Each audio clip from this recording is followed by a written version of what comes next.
지구가 거대한 버섯의 왕국이었던 시절에 무슨 일이 있었을까요? Dear Traveler, 안녕하세요. 오늘 우리는 낯설게 변한 지구를 공개합니다. 색다른 거상들이 솟아오른 고요한 숲은 마치 버섯이 마철루처럼 우뚝 솟아 평원과 해안가를 지배하며 식물이 아직 하늘을 정복하지 못한 채 그림자와 습기가 가득한 세계입니다. 이 균류 거인들이 풍경을 지배하고 있습니다. 새로운 모험을 떠나기 전에 비디오의 좋아요를 누르고 채널을 구독하여 아무것도 놓치지 않도록 하세요. 감사합니다. 즐거운 여행 되세요. 16억에서 10억 년 전, 지구는 매우 다른 모습을 하고 있었습니다. 대륙은 오늘날처럼 형성되지 않았고 생명은 단순한 고립된 세포를 넘어 조직화되기 시작했습니다.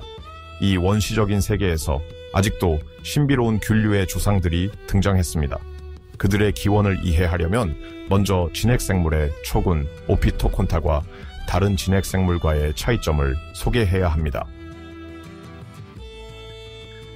오피토콘타라는 용어는 세포 주기 중 특정 지점에서 후부 편모가 있는 공통 특성을 공유하는 방대한 진핵생물 그룹을 지칭합니다. 때로는 유지되고 때로는 진화 과정을 통해 사라집니다. 이는 동물과 곰팡이를 포함합니다. 이 중 곰팡이와 가까운 누클레아리이디스는 다세포 동물의 최초 조상들로 이어지는 다른 계통과 공존합니다. 누클레아리이드와 발생 초기의 동물을 구별하기 위해서는 그들의 세포 구성과 섭식 방식에 주목해야 합니다. 단세포 누클레아리이드는 세균과 다른 미세 먹이를 포획하기 위해 가느다란 확장을 투사합니다. 전구 동물은 아직 미숙하지만 다세포성을 위한 전략을 스케치하고 있습니다. 이런 분기는 진화적 경로를 두 개로 그려냅니다. 하나는 곰팡이로, 다른 하나는 동물 왕국의 점진적인 복잡화로 향하는 경로입니다. 곰팡이 차별화의 핵심 요소는 보호와 유연성을 모두 제공하는 견고한 중합체인 키틴질 세포벽의 출현입니다. 신생대 해양에서는 이 혁신이 온도, 염도, 압력의 변화에 직면한 유기체에게 명백한 이점을 제공합니다. 이는 곰팡이로 이어지는 계통의 시작을 나타내는 진정한 진화적 이정표입니다. 첫 번째, 미토콘드리아 내부 공생은 선조 진핵세포가 호기성 박테리아를 수용하여 내부 에너지원이 될 때 발생합니다. 이렇게 생성된 미토콘드리아는 산소를 아데노신 3인산 ATP로 변환하며 이는 생명 유지를 위한 연료입니다. 이 파트너십은 미래의 곰팡이들이 환경을 더 잘 활용하고 새로운 틈새를 개척함으로써 확장과 다양화를 촉진합니다. 그 당시에 신생대 해양은 오늘날의 바다와는 근본적으로 달랐습니다. 시아노박테리아 및 다른 미생물로 이루어진 광대한 미생물 매트가 해저와 잠긴 바위를 덮고 있습니다. 산소 생성자인 이들은 유기물로 풍부한 미세 환경을 만듭니다. 초기 곰팡이나 가까운 형태에게 이 풍부한 영양분은 기회가 됩니다. 그들은 이 공동체를 식민화하고 이들을 활성화하는 화학적 상호작용을 활용합니다. 이 상황에서 곰팡이 생리학의 첫 번째 흔적들이 이러한 생명체들로부터 나타납니다. 이들은 단순한 원생생물과 미래의 곰팡이 사이에 위치하며 유기물의 부분적 분해에 특화되어 있습니다. 영양분이 풍부한 세균 매트가 그들의 실험장으로 활용됩니다. 박테리아는 산소와 영양 화합물을 생산하는 동안 원형 곰팡이는 에너지를 흡수하고 변환하며 저장합니다. 취약한 공생 속에서 모든 이들이 동일한 자원을 위해 경쟁하고 있습니다.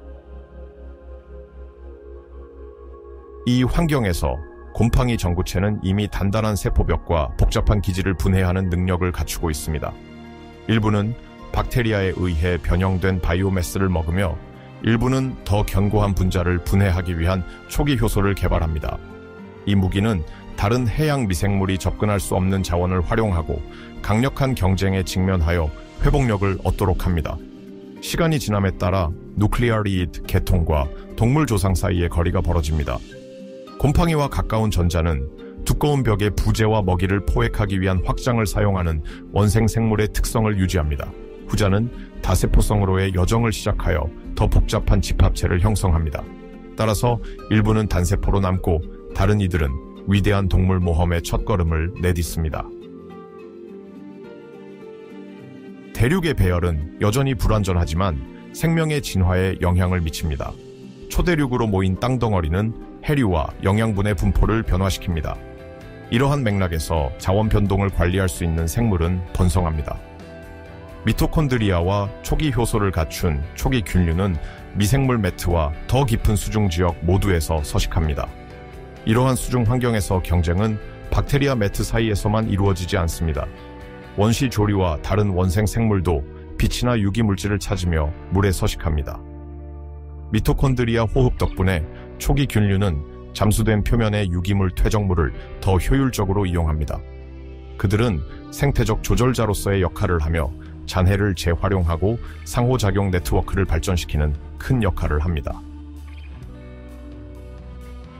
현재 데이터에 따르면 이러한 초기 균류 생명체는 오랜 시간 동안 엄격히 수생 생물로 남아 있었습니다. 그들은 대개 생애 주기의 어떤 시점에서 새로운 미생물 매트로 이동할 수 있는 편모세포를 나타냈습니다. 키틴 흔적을 포함한 일부 미세 화석은 이러한 수생 생물이 균류로 이어진 계통에 속한 것으로 시사합니다. 시간이 지남에 따라 초기 균류의 세포 구조는 강화됩니다. 효소 생산과 관련된 유전자는 증식하고 그들의 대사 기능을 다양화합니다. 그중 일부는 더 큰 분자를 분해할 수 있어 식량 소스를 넓힐 수 있게 됩니다. 키틴 또한 진화하여 다른 성분과 결합하여 세포벽을 고체화함으로써 빙하시대 또는 온난화로 인한 해양 변동에 대한 주요 이점을 제공합니다. 비록 파편적이지만 지질 기록에는 키틴이나 특정 막 지방산과 관련된 지표를 현미경 기술과 동위 원소 분석을 통해 검출할 수 있습니다. 일부 연구자들은 균류의 발산이 추정보다 더 오래 전일 수 있다고 주장하지만 그러한 변화된 화석을 해석하는 데 있어서의 어려움을 상기시키는 연구자들도 있습니다. 이렇듯 오피토콘타와의 분리와 키틴 및 미토콘드리아의 획득은 균류 역사 초기의 중요한 단계로 여겨집니다. 이러한 선구제에 둘러싼 수수께끼에도 불구하고 그들의 혁신은 보다 복잡한 생물의 출현을 위한 기초를 마련했습니다. 그들의 수생 과거는 눈에 띄는 적응력을 형성하여 향후 육지 환경의 정복과 균류 왕국의 발전에 있어 핵심 요소가 됩니다. 현재 데이터는 균류의 역사가 원생 생물의 과거, 즉 핵류와 동물 조상들이 갈라진 시점에 뿌리 내리고 있음을 보여줍니다. 키틴의 벽과 효율적인 미토콘드리아는 박테리아 매트가 풍부한 변화하는 바다에서 그들에게 이점을 제공했습니다. 적응과 혁신 사이에서 이 단계는 다가올 균류 다양성을 도입하며 이후 세대의 공생 관계와 육상 균사체의 전조가 됩니다. 약 7억 2천만 5억 4,100만 년 전 사이에 지구는 시라이오게니안 이디아차란 강역이라고 불리는 결정적인 단계를 경험했습니다. 이는 선캄브리아 시대의 끝을 나타냅니다. 그 시절 생명은 미생물로 가득 찬 바다에 집중되었습니다. 우리 행성은 강렬한 기후 변동을 겪고 있었으며 그중 일부는 아주 심각하여 일부 과학자들은 거의 저위도조차 전체가 얼음으로 뒤덮인 눈덩이 지구 (Snowball Earth)로 표현합니다. 이 적대적인 환경에도 불구하고 미생물 매트는 해양에서 번성했습니다. 미세한 조류와 박테리아로 구성된 이들은 해양 퇴적물을 덮고 있었습니다.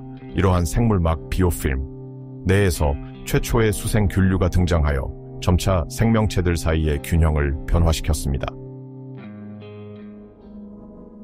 미생물 매트는 얕은 해저에 다시 모이고 붙는 미세한 생물체의 집합체입니다. 과학에서는 이것들을 생물막이라 부릅니다. 그것들은 유기물을 분해하고 다른 생물체에 필수 영양소를 방출하는 박테리아를 포함한 다양한 생명을 모읍니다. 이 환경에서 수생 균류가 나타났습니다. 시아요게니안 초기 미생물의 주요 에너지원인 유기탄소에 대한 경쟁이 결정적이었습니다. 박테리아가 오랫동안 지배했던 이 자원은 이제 필수 화합물을 추출할 수 있는 균류와 경합하게 되었습니다. 복잡한 이름을 가진 경우도 있는 이 원시 곰팡이들은 생물막에서 유기잔해를 먹으며 표면에 자리 잡았습니다. 얼음 아래와 퇴적물 내에서 이러한 경쟁은 새로운 생존 전략을 촉진했습니다. 수중 우주에서 특정 곰팡이 계통이 주목받고 있습니다. 이들은 샤이트리디오마이초타라는 학명으로 불리는 편모를 가진 미세한 크기의 균류인 키트리드입니다. 편모는 물속에서 움직이는 것을 가능하게 하는 유연한 필라멘트로 보통 움직이지 않는 곰팡이 중에서 드문 특징입니다. 키트리드는 작은 플랑크톤성 조류에부터 영양소를 착취하며 때로는 기생적인 방식으로 숙주를 점차 약화시켰습니다. 이 상호작용은 유기물에 대한 치열한 경쟁을 보여줍니다. 이에 대응하여 조류는 더 강한 세포벽을 개발하거나 생명 주기를 수정하여 자신을 보호하려고 했습니다.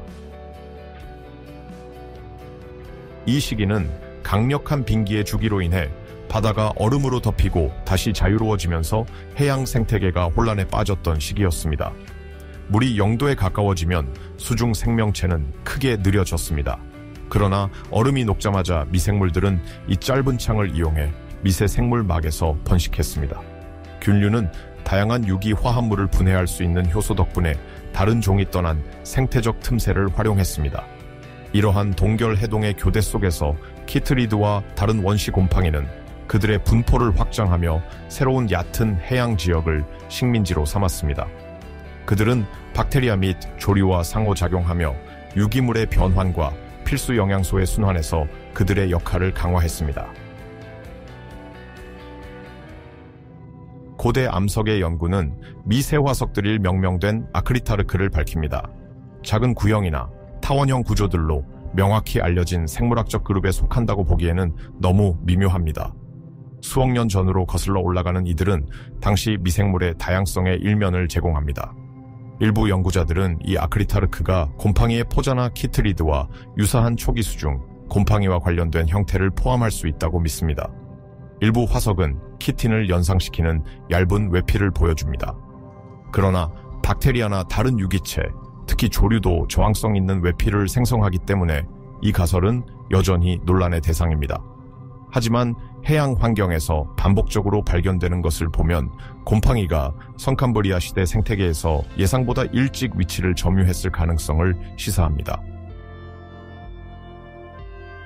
화석 외에도 해양 생물막에서 처음 곰팡이의 침입이 생태적으로 중요함을 기억해야 합니다.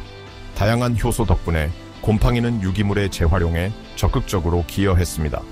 조류가 생성한 특정 다당류와 같은 저항성 화합물을 분해할 수 있었습니다. 그 대가로 박테리아와 다른 미생물들은 물질을 더 간단한 분자로 분해하여 곰팡이가 직접적으로 흡수할 수 있게 했습니다.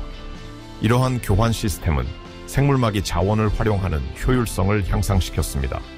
또한 생물량의 분해는 인, 철 또는 황과 같은 미네랄을 방출하며 지구화학적 순환에 다시 주입되었습니다. 이렇게 곰팡이의 생태계 변환에서의 근본적인 역할이 그 모습을 드러내기 시작했습니다. 수중 곰팡이의 다양화는 C. 라이오게니안의 동결과 해동 주기에 의해 이루어졌습니다. 조류는 휴면과 재활성을 번갈아가며 키트리드가 바로 이용할 수 있는 유기적 비축물을 창조했습니다. 편모 덕분에 이동 가능했던 그들은 조류와 생물막을 식민지로 삼았습니다. 일부는 박테리아와 협력하여 서로의 부산물을 활용했습니다. 이러한 대립과 협력의 게임 속에서 생명의 역사에 큰 역할을 할 미래 공생의 윤곽이 나타나기 시작했습니다. 미세한 유기체들이 화석 기록에 발자취를 남긴 방법이 궁금할 것입니다.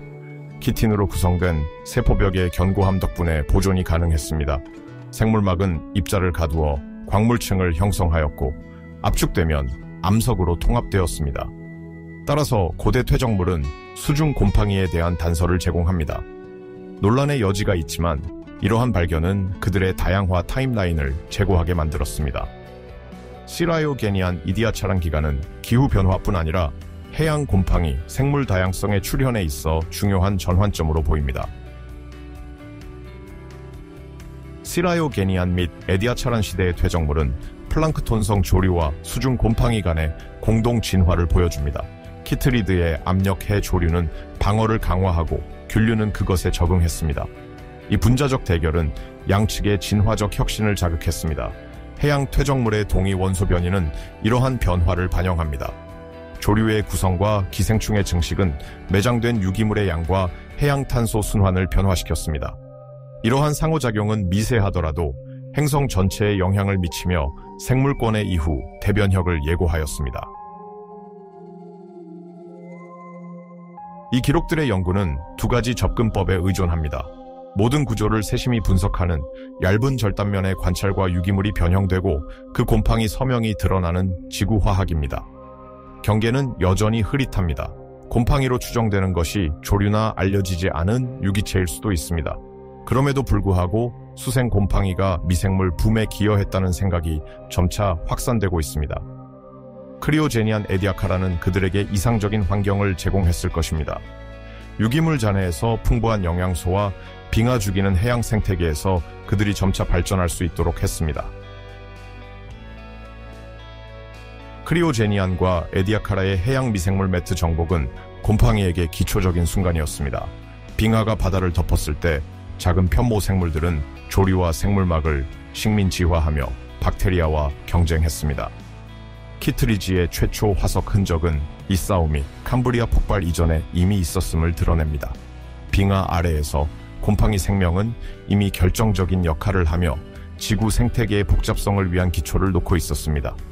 이런 눈에 띄지 않지만 강력한 세포들은 지구 생태계를 영구히 변형시킬 상호작용의 네트워크를 짜기 시작했습니다. 오르도비스기 초반 약 4억 8,500만 년 전 지구는 근본적으로 변화했습니다. 거대한 얕은 바다가 대륙을 덮고 있었고 미생물들이 가득하였습니다. 기후는 여전히 적도 근처에서 20도에서 30도로 변동하면서 온화했습니다. 형성 중인 초대륙들은 긴 해안을 만들어 파도가 퇴적물과 영양분을 쌓았습니다. 수생 생명체들은 그곳에서 다양하게 진화했고 아직 비어있는 새 생명체들에 의해 천천히 정복되기 시작했습니다. 그 당시 육지는 미생물과 청록색 세균 매트만을 수용하고 있었습니다. 그러나 촉촉한 해안에서는 일부 수생 곰팡이들이 물을 떠나려는 결정적인 적응을 시작하고 있었습니다. 에너지를 만들어내는 미토콘드리아를 가진 오래된 원생 생물에서 유래하여 이들은 새로운 생존 전략을 시험하고 있었습니다. 아직 완전히 육지에 적응하지는 않았지만 침수된 기질의 가장자리에 번성했습니다. 이러한 눈에 띄지 않는 존재는 행성 생태계의 역사를 전복시킬 대대적인 육지 생활 전환을 예고했습니다. 진화는 곰팡이에게 주요 자산을 제공합니다. 균사체. 이 필라멘트는 서로 얽히면서 수분과 영양분을 흡수하기 위해 토양을 탐험할 수 있는 균사체 네트워크를 형성합니다. 점차적으로 이는 해양과 강둑처럼 습기와 건조가 교차하는 영역으로 모험합니다. 수분 조절 메커니즘이 개발되어 건조한 시기에 생존을 보장합니다. 이러한 셋업은 균사체를 육상의 곰팡이의 강건성과 다양성을 위한 기초로 변환시켜 그들의 진화적 성공으로의 길을 닦습니다. 자율성을 위한 퀘스트에 병행하여 곰팡이들은 녹조류와 청록색 세균과 같은 광합성 유기체와 공생관계를 구축합니다. 이 협력은 현대의 지휘물과 유사하여 곰팡이가 광합성 세포와 결합하게 합니다. 오르도비스기 초기부터 이러한 전구체들은 바위 위에 식민지를 건설하고 그들의 동반자들이 만든 탄소 화합물 생산에서 이득을 얻고 있었습니다. 그 대가로 곰팡이 네트워크는 그들에게 보호와 수분 보존을 제공합니다. 이러한 협력에서 새로운 생태계가 나타나며 초기 육지 식민화의 걸음을 굳건히 다졌습니다. 오르도비스기에서 실루리아기까지의 화석은 초기 균사체 네트워크의 존재를 드러냅니다. 하천 삼각주 환경에서 화석화된 필라멘트가 때때로 미생물 또는 원시 절지동물의 배설물 자취인 소형 펠릿과 연결되어 발견됩니다. 이러한 단서는 유기물의 순환이 이미 있었음을 보여주며 육상의 먹이 사슬을 시작하게 됩니다. 따라서 곰팡이는 최초 복잡한 식물이 정착되기 훨씬 전 생태계에 결정적인 역할을 하며 지구 육상 생태계를 오래도록 변화시킬 역동성에 참여했습니다. 최초의 토양, 즉 1차 토양 형성의 탄생은 복잡한 식물보다 먼저 이루어졌습니다. 당시 토양은 부서진 암석과 형성 중인 점토의 집합체일 뿐이었습니다. 곰팡이는 균사를 통해 균열에 침투하여 유기산을 분비하며 암석을 공격했습니다. 이 과정에서 필수 영양소인 인과 철이 방출되었습니다. 이는 막을 구축하고 에너지를 전달하는 데 사용되었으며 철은 호흡과 대사 반응을 지원하며 더 복잡한 생태계를 위한 기초를 놓았습니다. 포자와 철분의 방출은 초기 육지를 교란시킵니다. 물에서만 접근 가능했던 이 영양소들이 이제 토양에서 발견되어 박테리아와 원시 식물들의 정착을 촉진합니다. 그러므로 포자는 생태계의 건축가가 되어 토양 화학을 변화시키고 새로운 서식지를 생성합니다. 이 역동성은 전문화된 미생물 군집을 자극하여 재활용을 촉진하고 새로이 떠오르는 환경들의 복잡성을 증가시킵니다. 이 조용한 혁명은 미래의 육지 생태계의 기초를 놓고 첫 숲의 출현을 준비합니다. 오르도비스기, 실루리아기 전환 동안 풍경은 강과 하구를 따라 광물 평야로 지배되었으며 몇몇 습지는 성구적인 조류가 서식했습니다. 포자는 조류나 시아노박테리아와 연관되어 최초의 육상 정복자로 자리 잡았습니다. 가뭄에 대한 저항성과 수분이 돌아왔을 때의 회복력은 미래의 지류를 예견했습니다. 그들은 실로 표면을 고정한 후 기지를 침투함으로써 수분을 보유하고 입자를 가두는 원시적인 토양 형성을 시작했습니다. 이는 새로운 육지 생태계의 기반을 마련했습니다. 4억 8,500만에서 4억 1,900만 년 전 사이에 육지 정복은 점진적으로 진행되었습니다. 포자는 다른 유기체와의 연관을 통해 길을 닦았습니다. 그들은 유기 물질을 분해하면서 탄소 자원을 제공하는 광합성 세포들과 공생을 형성했습니다. 이 전략은 그들의 확장을 보장하고 더 복잡한 유기체의 등장을 위한 유리한 조건을 생성했습니다. 곧 이 균사 네트워크는 첫 번째 육상식물의 등장을 목격하게 될 것이며 이는 더 다양화된 생태계로의 전환을 의미했습니다. 균사 화석의 흔적은 때때로 현미경에서만 보이며 퇴적암의 얇은 단면에서 발견됩니다. 그것들은 가지가 있는 필라멘트와 고대 균류 물질의 화학적 흔적에 의해 인식됩니다. 근처에는 미생물의 대변 화석이 있어 포자와 미생물이 필라멘트와 잔해를 먹고 살던 소규모 공동체가 존재했음을 증명합니다. 이러한 단서는 식물이 없던 시기에 초기 육지 먹이망의 시작을 이미 보여줍니다. 이러한 눈에 띄지 않지만 근본적인 공동체는 육지 생명의 첫 번째 기초를 놓고 더 풍부한 생태계를 위한 길을 닦았습니다. 오르도비스기, 실루리아기 전환 동안 기후는 온난화와 냉각을 번갈아가며 반복했습니다. 몇 도 이하의 기온 차이로 인해 극지방의 얼음이 형성되는 한편 바다가 후퇴하면서 포자가 서식할 수 있는 땅을 제공했습니다. 하구 및 델타 지역에서는 물이 간헐적으로 존재했습니다. 짧은 홍수가 관계한 후 물이 물러나면 가뭄이 찾아왔습니다. 포자는 저항력 있는 포자를 만들어 이러한 기후 주기에 대응했으며 습기가 돌아올 때까지 생존할 수 있었습니다. 이러한 기후 주기에 대한 적응은 그들의 탄력성을 형성하고 첫 육상 생태계에서의 주요 역할을 확정했습니다. 초기의 균사는 1차 육상 교비작용의 원동력으로 어디에서든 생명이 번성할 수 있는 능력을 보여줍니다. 떠오르는 지의류는 포자와 조류 또는 시아노박테리아 간의 결합으로 협력의 힘을 이미 나타냅니다. 조류는 탄소 기반의 영양분을 생산하고 균사는 보호와 수분을 보장합니다. 이 공생은 정적이지 않으며 실루리아를 훨씬 넘어서는 다양한 진화 경로를 만들어냅니다. 고대 암석의 화학을 현대 지의류와 비교하여 연구자들은 이러한 기초 메커니즘을 점차 해독하고 있으며 이는 조직된 육지 생명의 첫 발걸음을 증명합니다.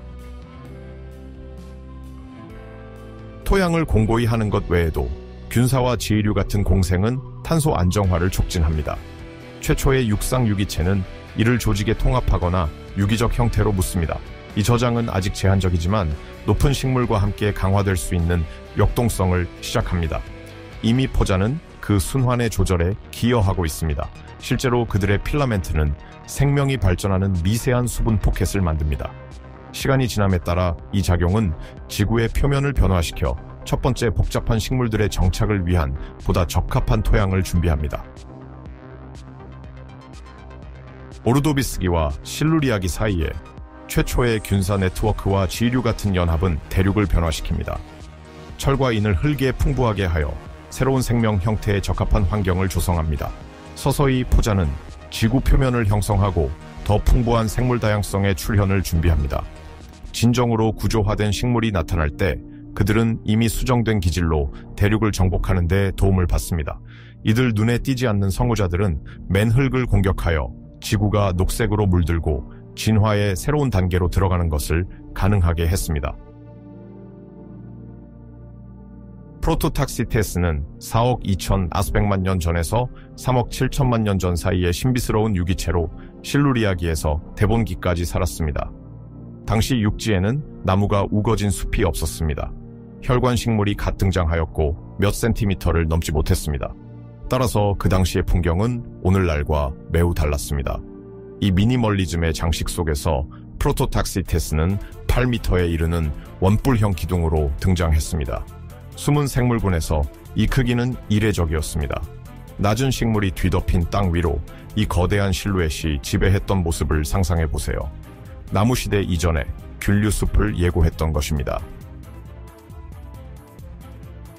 크립토감은 양치식물, 이끼, 조류, 버섯과 같은 유기체 그룹을 지칭하며 그들의 번식은 종종 포제에 의해 이루어집니다. 이 단어는 그리스어에서 유래했으며 크립토는 숨겨진, 감이 은 감염체를 의미합니다. 속시식물이나 침엽수와 달리 이들은 눈에 보이는 씨앗이나 꽃가루를 생산하지 않습니다. 프로토탁시테스는 수수께끼의 전형입니다. 거대한 나무 줄기 같은 모습과 방대한 구조, 아마도 균류 또는 지류의 특성을 가진 이 생물체는 무릎 높이에 불과한 식물 위로 솟아올랐습니다. 이를 통해 고대 생명체의 고유성을 떠올릴 수 있습니다. 프로토탁시테스라는 이름은 그 외형에서 유래되었습니다. 처음에는 화석화된 나무 줄기로 발견되어 초기 침엽수로 해석되었던 적이 있습니다. 이 줄기 같은 형태는 원시적인 소나무를 연상시켰습니다. 그러나 해부학적 연구는 균사를 드러냈습니다. 엉킴으로써 그것들은 단단한 균사를 형성하며 횡단면에서 들여다볼 수 있는 중첩된 층으로 구성되었습니다. 이 구조는 나무와 맞지 않아 연구자들이 그들의 가설을 재고하게 하였습니다. 프로토탁시테는 식물이 아니라 고대의 거대한 균류, 즉 특별한 균류일 가능성이 큽니다. 프로토탁시테스 화석은 델타 이수사반 탄소와 같은 동위원소 분석을 제공했습니다. 이는 서로 다른 탄소 비율을 비교합니다. 이러한 측정은 생물이 해양 또는 육상 재료를 식단으로 삼았는지 아니면 광합성을 통해 독립적으로 음식을 생산했는지를 식별하는 데 사용됩니다. 결과는 모호하게도 엄격한 식물 프로필이나 균류에도 맞지 않습니다. 일부 연구자들은 이를 존재 물질을 흡수하는 부패 중인 균류의 흔적으로 보고 있습니다. 다른 이들은 거대한 지류를 생각합니다. 거기서 균류 부분이 광합성 파트너를 품었을 가능성이 있습니다. 두 가지 시나리오가 상충됩니다. 만약 프로토탁시테스가 균류였다면 그것은 개척자 분해자로서의 역할을 하였을 것입니다. 식물 물질과 초기 목재를 활용할 능력을 가졌을 것입니다. 그 거대한 크기는 더 많은 자원을 포착하고 아마도 여전히 신비로운 번식 기능을 수행할 수 있게 했습니다. 다른 가설은 그것을 거대한 지류로 보고 균류와 광합성 생물 간의 공생의 결과로 간주합니다. 기둥들로 솟아오르면 거의 빈틈없는 풍경에서 빛을 캡처하고 경쟁 없이 성장하는 이점을 얻을 수 있었습니다. 답이 무엇이든 프로토탁시테스는 독특합니다. 현재 어떤 지류도 그러한 높이에 접근하지 못합니다. 프로토탁시테스는 피라미드형이나 원통형의 줄기로 표면이 매끄럽거나 거칠 수 있었습니다. 횡단면에서 그 내부는 미세한 필라멘트의 농축층을 드러내며 얽힌 균사 해부를 형성합니다. 이는 중첩된 시트를 연상시킵니다. 이 층들은 환경에 따라 계층화된 성장을 암시하는 것 같습니다. 각 고리는 아마도 계절의 변화나 습도, 온도, 영양분의 변화를 반영할 것입니다. 화석은 따라서 생물학적 기억을 보존하여 유기체의 삶과 그 시대에 변화하는 조건을 추적합니다. 실루리아와 중기대봉기에 지구는 극지방 얼음이 거의 없는 따뜻한 기후를 보였습니다. 육상 생명체는 걸음마 단계에 있었습니다. 일부 절지동물은 습한 해안가로 이동했고 단순한 혈관 줄기로 이루어진 식물들만이 땅을 차지했습니다. 숲은 아직 존재하지 않았지만 미세한 이끼와 양치식물이 절벽과 늪을 식민지화했습니다. 이 황량한 풍경 속에서 프로토탁시테스는 그 거대한 기둥들로 때때로 인상적인 정렬을 형성했습니다. 그들은 생물학적 복잡성으로 전환하는 세계의 증인이었습니다. 귤류숲이라는 표현은 프로토탁시텟과 저지대 식물들인 이끼나 작은 관목들 위로 지배한 이 풍경을 지칭합니다. 몇 개의 기둥이 이 깔개 위로 솟아오르는 모습을 상상해보세요. 이는 그늘과 습기를 만들었습니다. 원시 절지동물은 그 이점을 취할 수 있었으며 그 기둥의 기초 근처에서 은신처나 냉각성을 찾았습니다. 일부 연구자들은 작은 연관된 생물이 프로토탁시텟에 직접적으로 의존했는지 궁금해합니다. 그것의 조직을 이용하거나 그곳에 은신처를 찾을지도 모릅니다. 소박한 곤충이나 원시 정갈이 태양이나 포식자로부터 피난처로 활용했을 수 있습니다. 거대한 질문은 여전히 해결되지 않고 남아 있습니다. 프로토탁시텟은 분해자였을까요? 아니면 거대한 지휘류였을까요? 분해자 가설에 따르면 그것은 젖은 토양에 있는 원시 목재와 유기물질을 먹이로 삼았습니다. 이러한 균사체는 분해를 가속화하고 필수적인 영양소를 환경에 방출하여 척박한 땅에서 최초의 식물들이 성장할 수 있도록 했을 것입니다. 그러나 이러한 해석은 의문을 제기합니다. 분석된 탄소 동위 원소는 항상 알려진 곰팡이, 프로필과 일치하지 않습니다. 그리고 그러한 거대한 기둥의 형성이 현대 곰팡이에서는 드물며 일부 구멍 곰팡이가 이미 거대한 구조를 생성하는 경우에도 마찬가지입니다. 또 다른 시각인 거대한 지휘류는 동위 원소에 의존합니다. 그들의 프로필은 광합성과 유사할 것입니다. 지휘류는 곰팡이와 조류 또는 시아노박테리아를 결합합니다. 첫 번째는 구조와 수분을 제공하고 두 번째는 공유 유기 물질을 생성합니다. 따라서 프로토탁시텟을 거대한 공생으로 상상할 수 있으며 경쟁하는 식물이 거의 없는 세계를 이용하여 전례 없는 크기로 성장할 수 있습니다. 결국 지휘류는 불모지에 침입하고 극한 기후에 저항할 수 있습니다. 영양소가 부족한 실루리아 대봉기에서 그러한 형태는 목재에 의존하지 않고 번성할 수 있었습니다. 내부 화석 조류 문제는 남아있으며 보존된 샘플에서 식별하기 어렵습니다. 여전히 미스터리는 남아있지만 오늘날 대부분의 전문가들은 곰팡이 기원을 선호합니다. 즉, 진정한 지휘류라기보다는 조밀한 균사 네트워크로 형성된 유기체입니다. 그러나 과학에서는 아무것도 변치 않습니다. 지배적인 가설은 새로운 발견이나 보다 정제된 분석을 통해 발전할 수 있습니다. 게다가 여러 대륙에서 발견된 프로토탁시텟 화석은 모두 동일한 특징을 지니고 있지 않습니다. 일부는 분명히 곰팡이를 암시하는 반면 다른 일부는 공생의 흔적을 암시합니다. 사실 프로토탁시텟라는 이름은 유사한 형태를 공유하는 여러 구별되는 유기체를 포함할 가능성이 있습니다. 일단 들어서면 이 거대한 기둥들은 의심할 여지 없이 물의 흐름을 변화시켰습니다. 비와 이슬을 막음으로써 그들은 기둥 밑둥에 진정한 수분 주머니를 유지했습니다. 이러한 미세 기후는 그늘에 모인 작은 곰팡이와 원시 식물의 발달을 촉진했습니다. 식물과 달리 프로토탁시텟에는 진정한 뿌리가 없었습니다. 그와 동등한 것은 영양소를 흡수하기 위해 토양에 침투하는 지하 균사 네트워크인 광범위한 균사체였습니다. 이 조밀한 네트워크는 물이나 바람에 의한 침식을 제한하는 시멘트 역할을 했습니다. 이러한 방식으로 프로토탁시텟는 단순한 고독한 거인이 아니었습니다. 그것은 또한 땅을 안정시키고 일부 현대 곰팡이에서 여전히 관찰되는 것과 비교할 수 있는 지하 네트워크를 만드는 데 기여했습니다. 프로토탁시텟는 아마도 소수의 유기체만 살아남을 수 있는 환경에서 발생할 수 있는 성우자였을 것입니다. 그것이 분해되면서 그 거대한 바이오매스는 토양을 비옥하게 하는 영양소를 방출했습니다. 이 유입으로 인해 다른 식물이 정착할 수 있었고 이는 차례로 다양화되었습니다. 점차적으로 이 과정은 진정한 목질 줄기를 갖춘 더 키가 큰 식물이 출현하게 하여 최초의 혈관 숲이 풍경을 지배할 수 있도록 길을 닦았습니다. 하지만 여전히 핵심 질문은 남아 있습니다. 프로토탁시텟는 이러한 전환의 결정적인 동력인가 아니면 육상 생태계 진화의 2차적 역할일까요? 화석 연구는 또한 프로토탁시텟 구조의 물과 영양분을 기둥을 따라 운반했을지 모르는 운하 또는 구멍의 흔적을 드러냅니다. 곰팡이 가설에 따르면 이러한 관은 유기물질 분해의 필수적인 유체 및 효소 수송에 사용되었습니다. 지휘류 가설에 따르면 이는 외부에서 광합성 세포로의 물 이동을 용이하게 했습니다.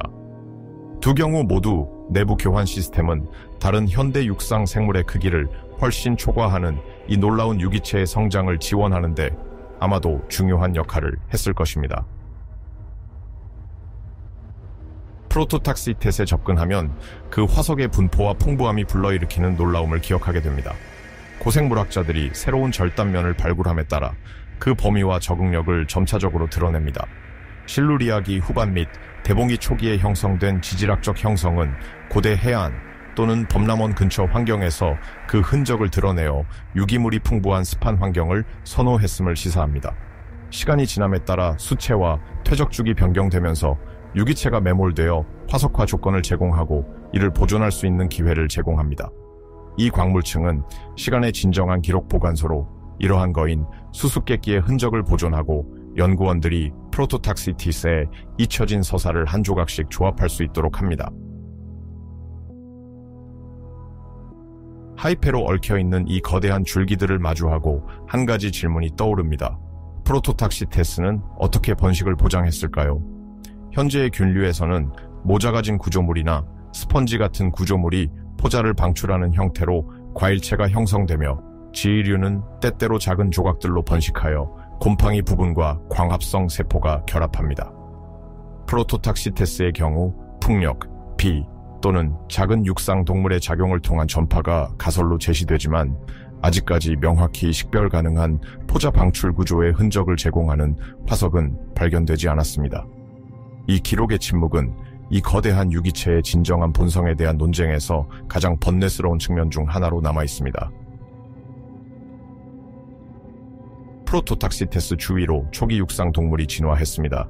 다세포의 다종류, 원시거미류, 정갈이나 거미의 조상을 연상케 하는 종류, 그리고 일부 원시곤충들이 존재했습니다. 이들이 유기체를 이용했다는 직접적인 증거는 없지만 수미터 높이로 자라는 줄기는 단순한 고독한 실루엣 이상을 제공했을 가능성이 있습니다. 그 틈새들은 유기적 파편들이 풍부한 습한 밑의 기후를 제공하며 피난처와 먹이원으로 기능했을 것입니다. 아직 실험적인 육상 생명체 설정에서 프로토탁시테스는 아마도 대봉이 초기 생태 네트워크에 조용히 기여한 서식지 섬이었을 것입니다. 그러나 나무 부식을 담당했던 아이디어는 중요한 질문을 제기합니다. 이 크기의 유기체를 지탱하기에 충분한 목재가 존재했을까요?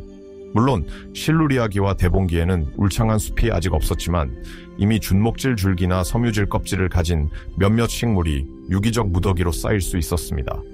이러한 퇴적물은 비옥한 기질을 제공할 수 있으며 특히 오늘날 화석 기록에서 보이지 않는 비목질 식물, 바이오필름, 그리고 말라버린 조류의 잔해들이 함께 쌓였을 경우에 더욱 그러했습니다.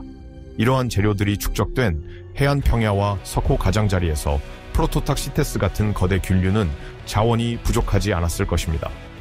떠오르는 이미지는 굶주린 거인이 아니라 대봉기의 경관에서 유기적 재활용의 중심 역할을 맡은 존재입니다.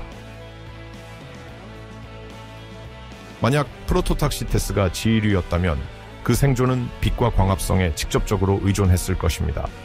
이 정도 크기로 자라기 위해서는 규칙적인 햇빛과 안정적인 기후 조건이 필요했을 것입니다. 그러나 현대의 지휘류는 극히 느리게 성장하며 이런 종류의 거대 생물은 수십 년을 걸려 천천히 중첩된 층을 쌓아 올린 것으로 보입니다. 그러나 이를 막을 만한 것은 아무것도 없었습니다. 대형 육상 초식동물이 아직 존재하지 않았고 드문 대봉기 절지동물은 그러한 벽을 자를 수 있는 턱을 가지고 있지 않았습니다. 이 상황에서 프로토탁시테스는 많은 해 동안 평원을 지배하며 주요한 공격을 받지 않고 살아남은 생기, 있는 기둥으로 존재할 수 있었습니다.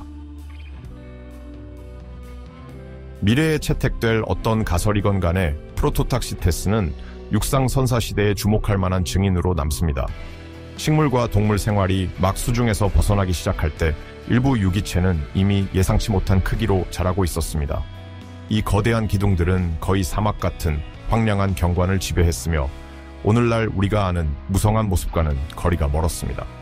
당시에 몇 안 되는 육상 동물들이 이를 우회하며 약간의 그늘이나 포식자로부터의 보호를 찾는 모습을 상상할 수 있습니다.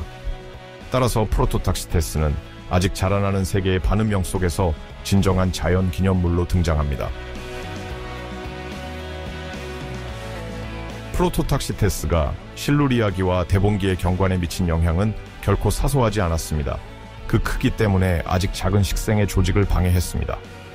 틈틈이 배치된 이 거인들은 때로는 그늘지고 보호받는 지역을, 때로는 더 노출된 공간을 만드는 불규칙한 덮개를 형성했습니다. 이러한 메시는 수천 년에 걸쳐 안정적으로 토양을 변화시키고 수많은 미생물에게 피난처를 제공했을 것입니다. 따라서 프로토탁시테스는 선구적인 역할을 했습니다.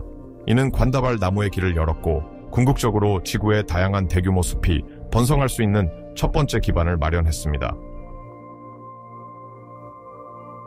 몇십 년에 걸친 분석에도 불구하고 그 미스터리는 여전히 남아 있습니다. 연구자들은 미세 조직과 유기화학의 더욱 정교한 기법, 그리고 화석 색소 연구를 활용하여 잠재적인 광합성 성분을 감지합니다. 다른 연구자들은 목재 분해와 관련된 효소를 확인하기 위해 기질에 갇힌 고분자를 조사합니다. 각 기술적 진보는 단서를 제공하지만 남아있는 것이 너무 깨지기 쉬워 완벽한 해결은 불가능합니다. 프로토탁시티스는 그렇게 매혹적인 수수께끼로 남아있으며 초기 육상 생태계에서 자연이 이미 예상치 못한 적응 형태를 시도하고 있었다는 것을 상기시킵니다. 이 수수께끼는 생명의 확장이 단일한 경로를 따라가지 않고 여러 경로를 통해 이루어졌음을 일깨워줍니다. 합의가 이루어질 때까지 프로토탁시티스는 대륙을 형성하기 시작한 생명의 힘의 상징으로 남아있습니다. 약 4억 년 전중 대봉기에 육상 생명은 결정적인 전기를 맞이했습니다. 이 따뜻하고 습한 세계에서 첫 식물들이 노출된 토양에 자리 잡고 그들의 조직에 침투할 수 있는 미세한 균류와 전례 없는 파트너십을 맺었습니다. 우리는 이 계약을 지금 마이코리자라고 부르며 대륙의 생태 균형을 장기간 변화시켰습니다. 바다는 여전히 광활한 지역을 덮고 있었고 움직이는 대륙은 영양분이 풍부한 석호와 늪지를 형성했습니다. 점차 해안선이 나타나 초기 식물들에게 유리한 토대를 제공했습니다. 이러한 지질학적 격변의 맥락에서 지하 균류와 육상 식물들 간의 첫 번째 지속적인 연결이 형성되었습니다. 마이코리자는 원시적인 뿌리와 식물 조직의 표면이나 내부를 탐사할 수 있는 균류 간의 연합입니다. 이러한 공생 관계는 두 파트너의 생존을 보장합니다. 균류는 얻기 어려운 영양소, 특히 인산염을 식물에게 제공하고 식물은 광합성으로부터의 당분을 다시 공급합니다. 각각은 본인이 통제하는 것을 제공하고 부족한 것을 받습니다. 이 생물학적 교환은 자원이 불균형하게 분포된 빈약한 환경에서 특히 식물 다양화를 크게 촉진했습니다. 대봉기의 토양은 여전히 얇고 미네랄 함량이 낮아 이러한 협업이 필수적이었습니다. 광대한 지하 지표면을 탐사할 수 있는 균류는 초기 식물들에게 진정한 혁명을 가져왔습니다. 스코틀랜드 북부의 라이나이 커트 지점은 이 근본적인 연결을 입증하는 뛰어난 화석 증거를 제공합니다. 이 화석화된 암석은 화산 퇴적물과 규소가 풍부한 물의 작용으로 형성되었으며 아글라오피톤과 같은 원시 식물을 보존하고 있습니다. 진정한 뿌리와 잎이 없는 이 종은 물과 영양분을 흡수하는 기어가는 줄기에 국한되었습니다. 그러나 이러한 화석화된 조직에서 연구자들은 작은 미세한 수목을 형성하는 균사체를 확인했습니다. 이 발견은 마이코리자, 더 구체적으로는 균류가 곧바로 식물세포 안에서 살아가는 내생 마이코리자의 존재를 입증합니다.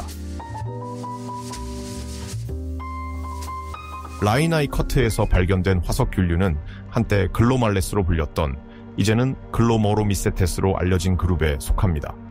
그들의 특이점은 영양소 교환을 용이하게 하는 작은 나뭇가지, 구조인 수목을 형성한다는 것입니다. 매우 미세한 균사체는 토양에 깊이 뻗어 식물들에게는 접근 불가능한 형태의 인산염을 포착하여 그것을 식물 세포 내에서 흡수 가능한 형태로 변환합니다.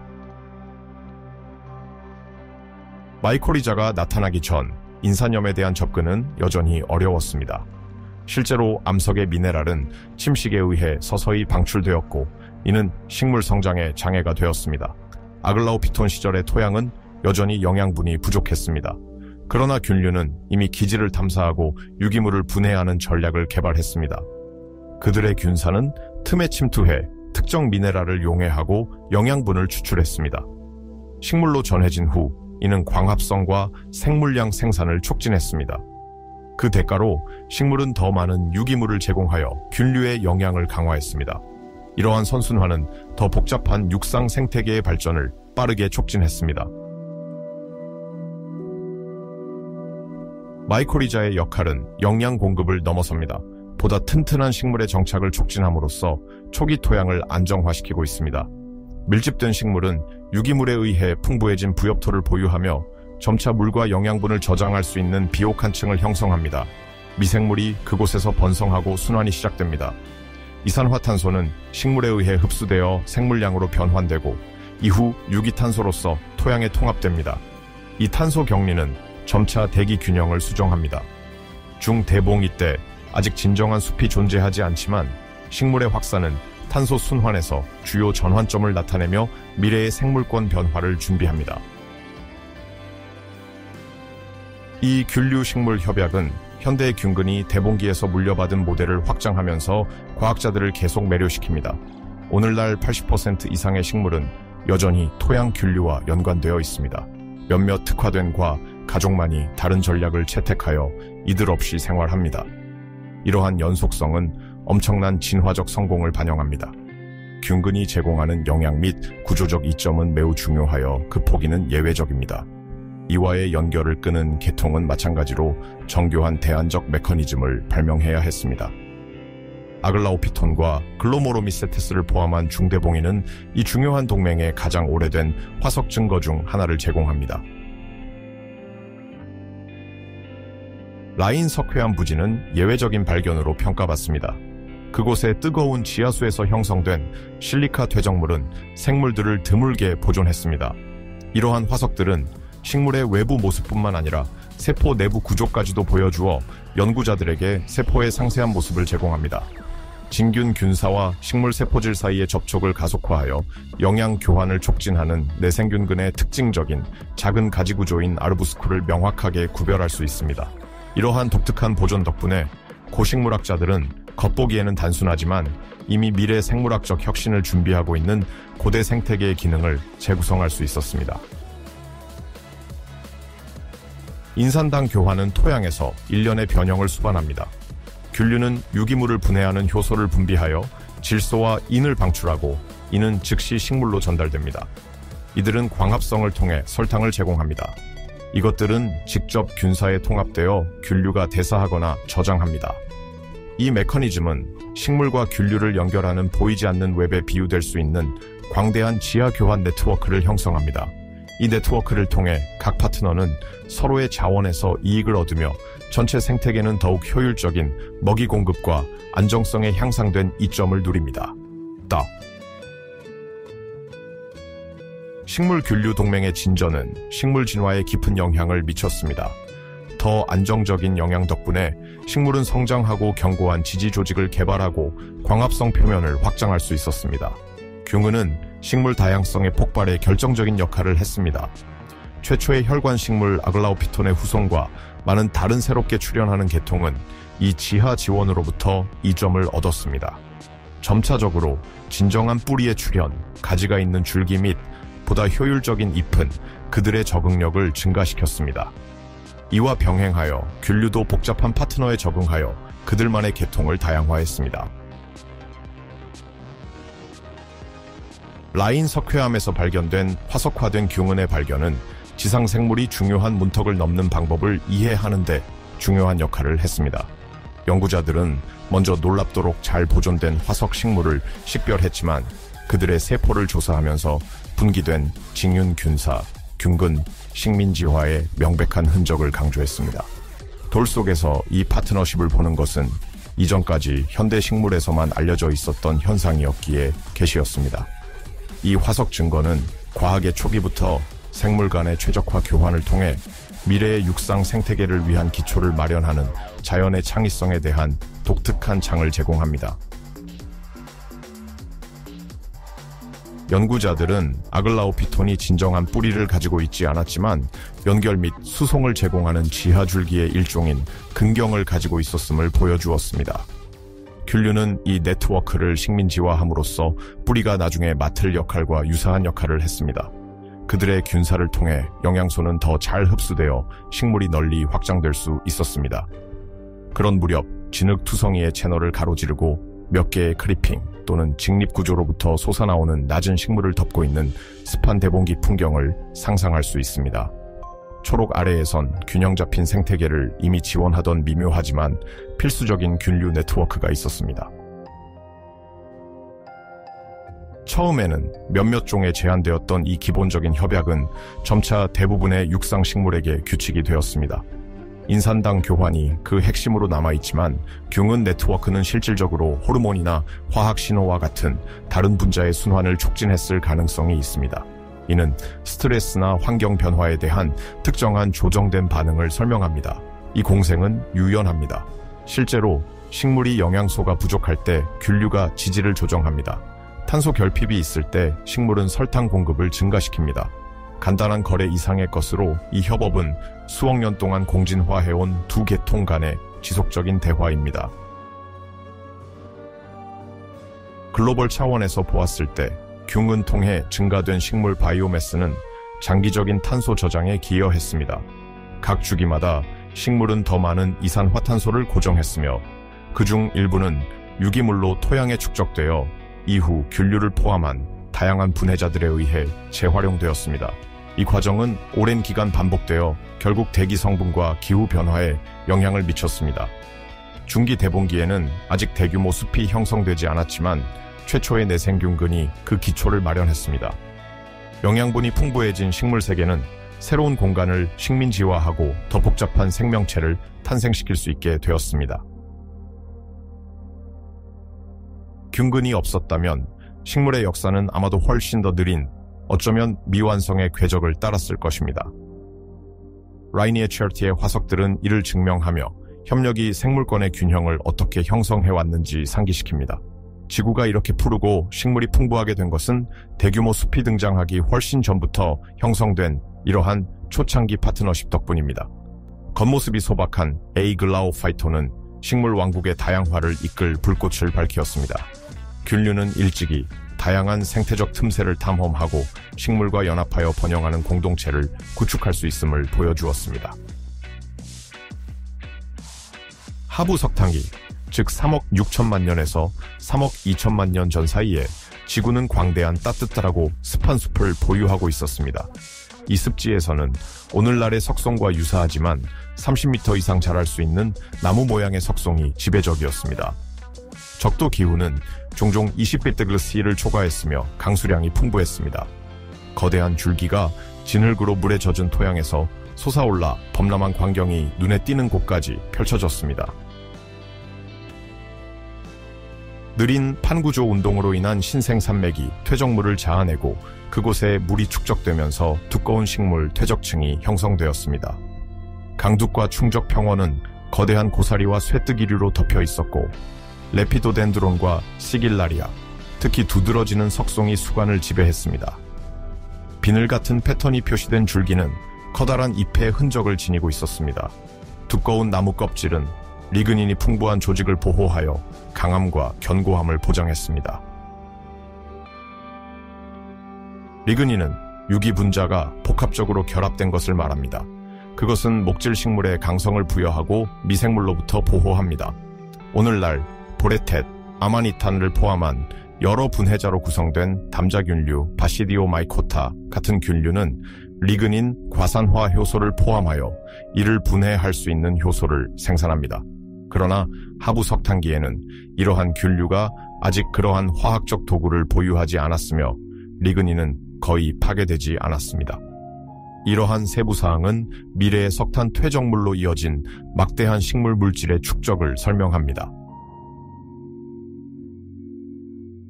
석탄기 습지에서는 죽은 식물이 산소가 적은 정체된 물에 떨어져 부패가 느려졌습니다. 잔해는 층층이 쌓여 이탄을 형성했습니다. 오늘날 다양한 유기체, 특히 목재 분해균은 리그닌을 분해할 수 있지만 그 당시에는 셀룰로스와 헤미셀룰로스만이 공격받았습니다.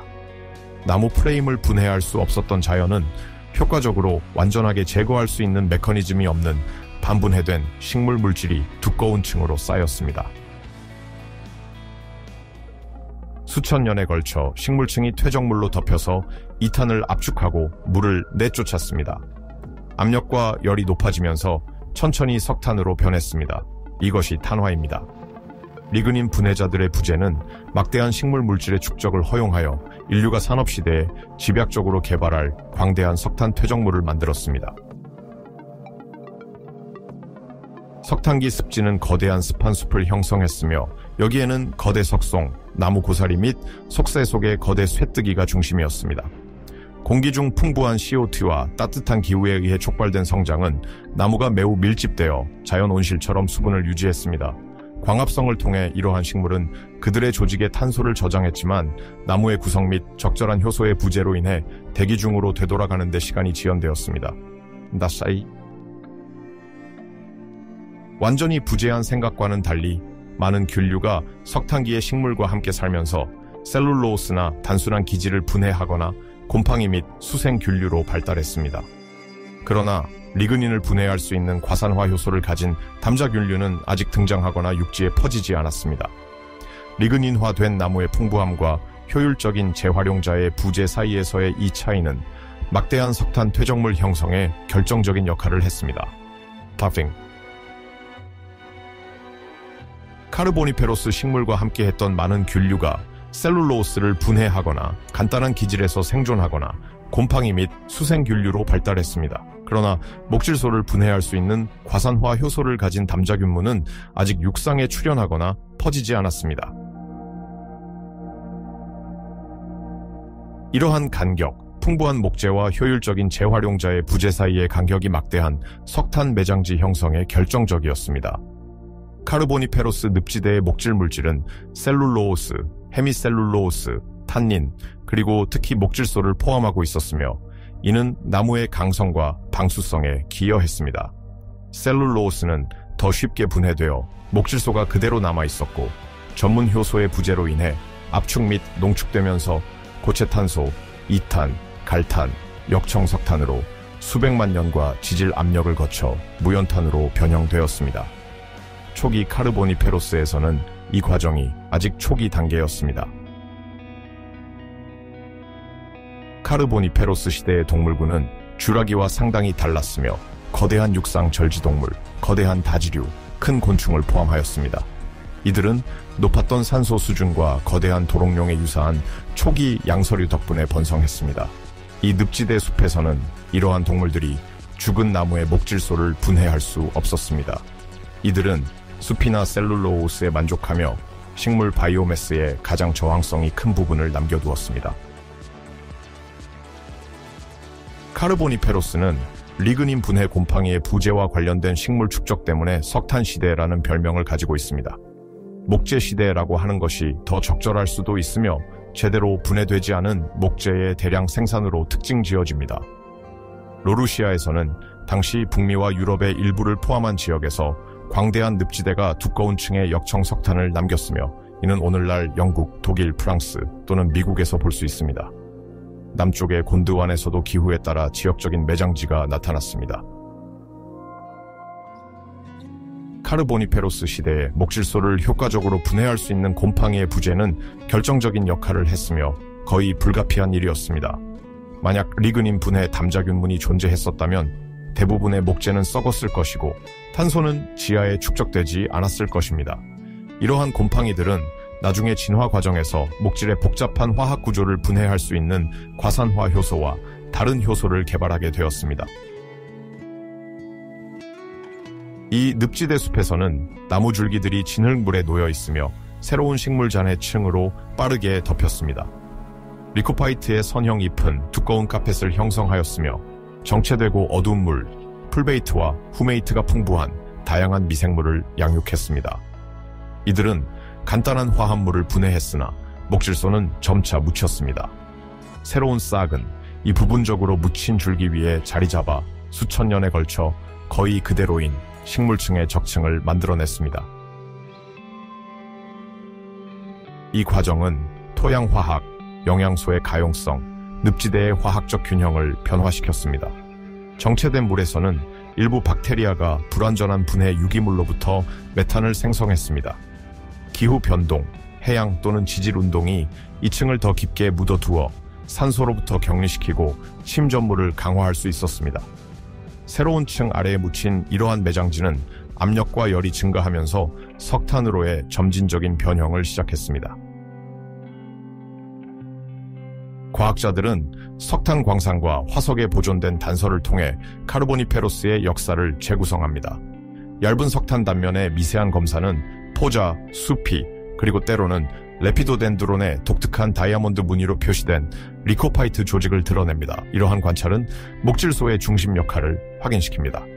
한편 균류학자들은 고급 목재의 분해를 보장할 수 있는 곰팡이 구조의 거의 부재를 주목하며 이러한 부재가 식물 축적에 있어서의 역할을 강조합니다. 하부 카르보니페로스는 때때로 지구가 더 효율적인 분해자의 출현을 기다리는 동안 지속 가능한 탄소 저장에 투자하고 있었다고 묘사됩니다. 이 이미지는 두꺼운 석탄층을 생성한 생물학적 및 지질학적 과정의 조합을 효과적으로 설명합니다. 이 층은 때때로 수미터 높이로 해양의 전진과 후퇴주기 및 늪지대 숲의 계승 상태에 따라 반복됩니다.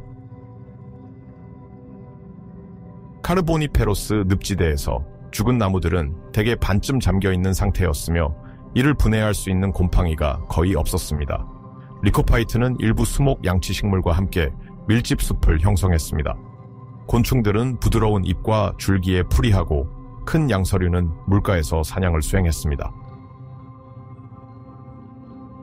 목질소의 대량 생산은 분해 능력을 훨씬 초과하여 이 숲들이 매장 및 화석화에 이르게 될 운명을 결정지었습니다. 이것은 단순히 잘 분해되지 않은 나무의 이야기가 아니라 육상 및 인간 진화의 중대한 결과를 초래한 사건입니다.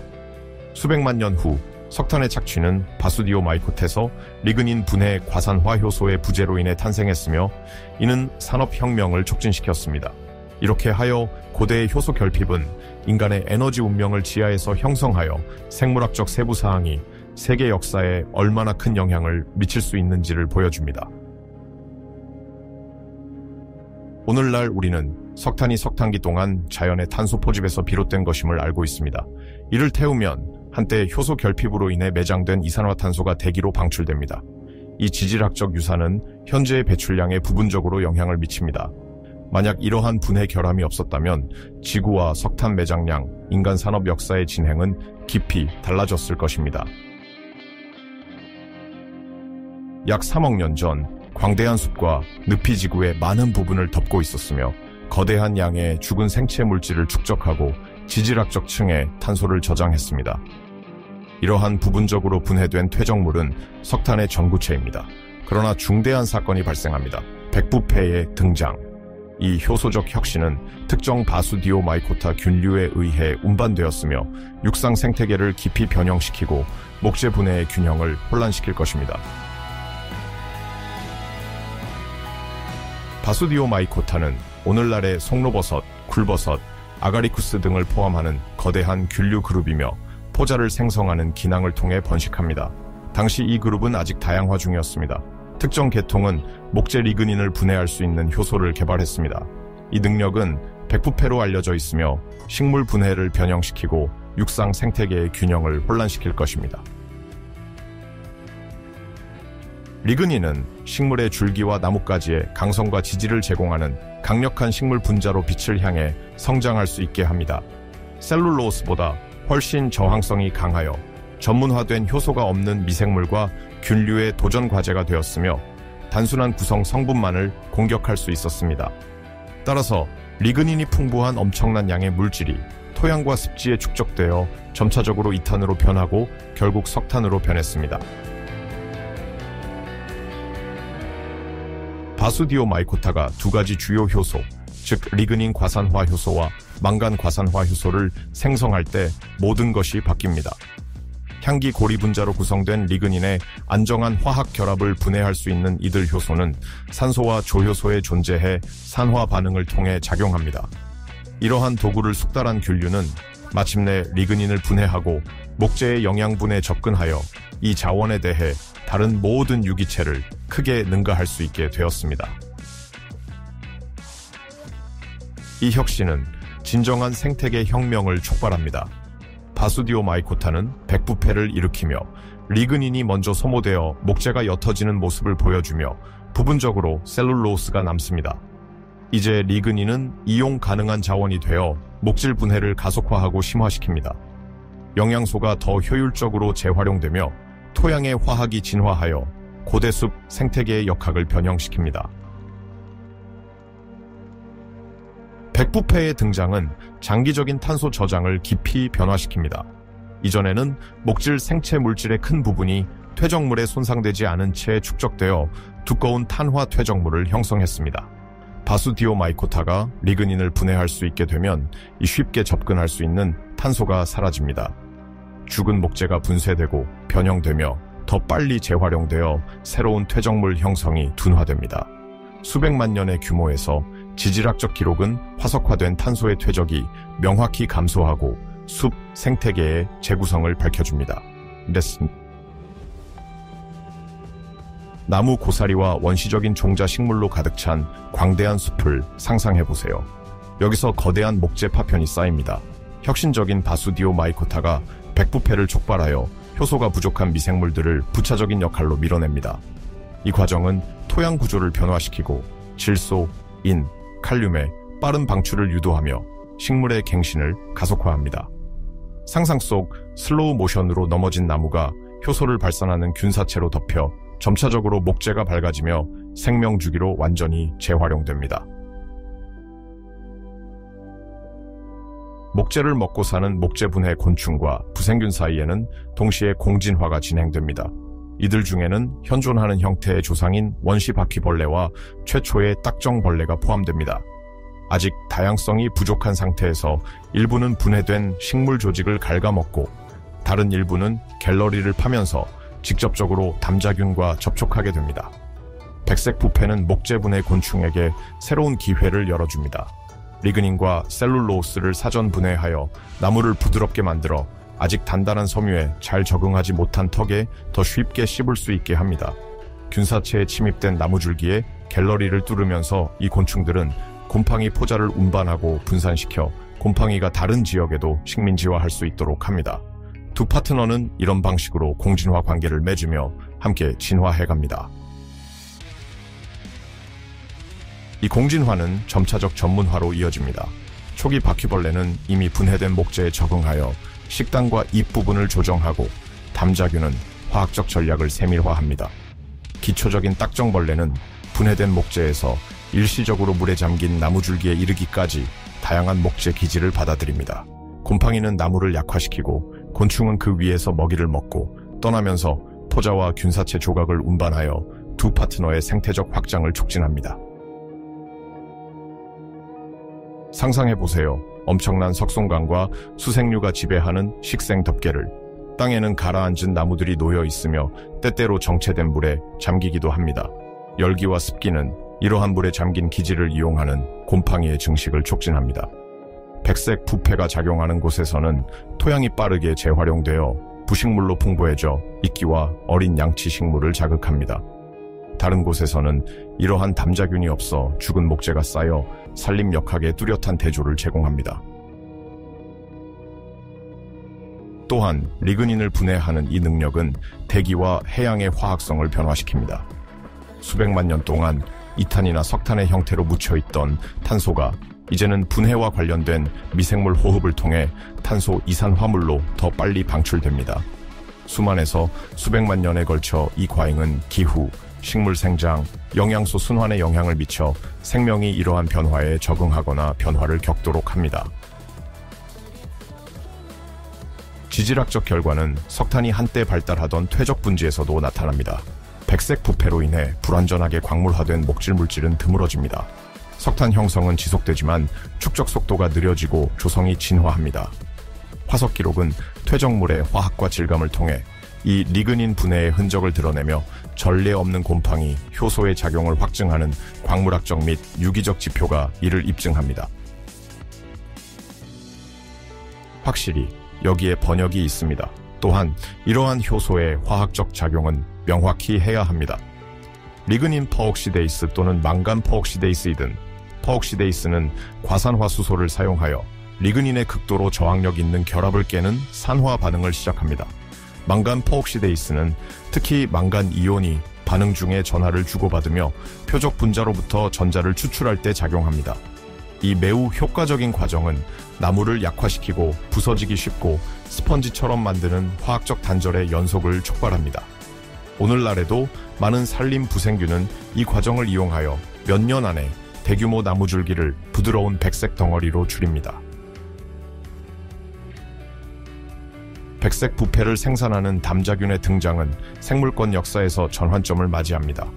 백색 부패의 효소적 혁신은 균류 세계의 창의성을 보여줍니다. 리그닌은 오랫동안 몇 가지 느린 경로만으로 깰 수 있었던 화학적 장벽이었습니다. 이 진화는 또한 곤충의 다양화를 초래합니다. 화석바퀴벌레, 원시 리그니콜, 기초 딱정벌레가 오늘날의 딱정벌레, 무당벌레, 지렁이벌레로 이어질 확장을 시작합니다. 특화된 퍼옥시데이스 덕분에 담자균은 이전에 접근할 수 없었던 틈새를 정복하여 목재분해의 대가가 되었습니다. 이 능력은 후기 석탄기와 초기 페름기 사이에 단계적으로 등장하며 뚜렷한 진화적 도약을 거쳐왔습니다. 점차적으로 숲의 부식토는 부분적으로 분해된 유기자녀물로 풍부해지며 토양 미소동물군도 변화시킵니다. 이 순간은 두 가지 문제를 연결합니다.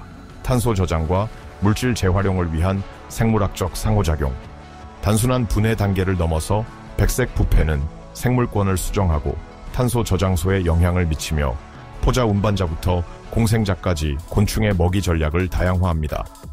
모든 숲에서 곰팡이의 필라멘트는 효율적인 퍼옥시데이스 덕분에 셀룰로스와 리그닌을 분해하여 수억 년 동안 유기물 재활용에서 중요한 역할을 지속합니다. 석탄 형성을 줄임으로써 백색 부패는 고대 지질 저장소에서 생물권과 대기권으로 탄소를 이전하여 지속 가능한 교환에 영향을 미칩니다.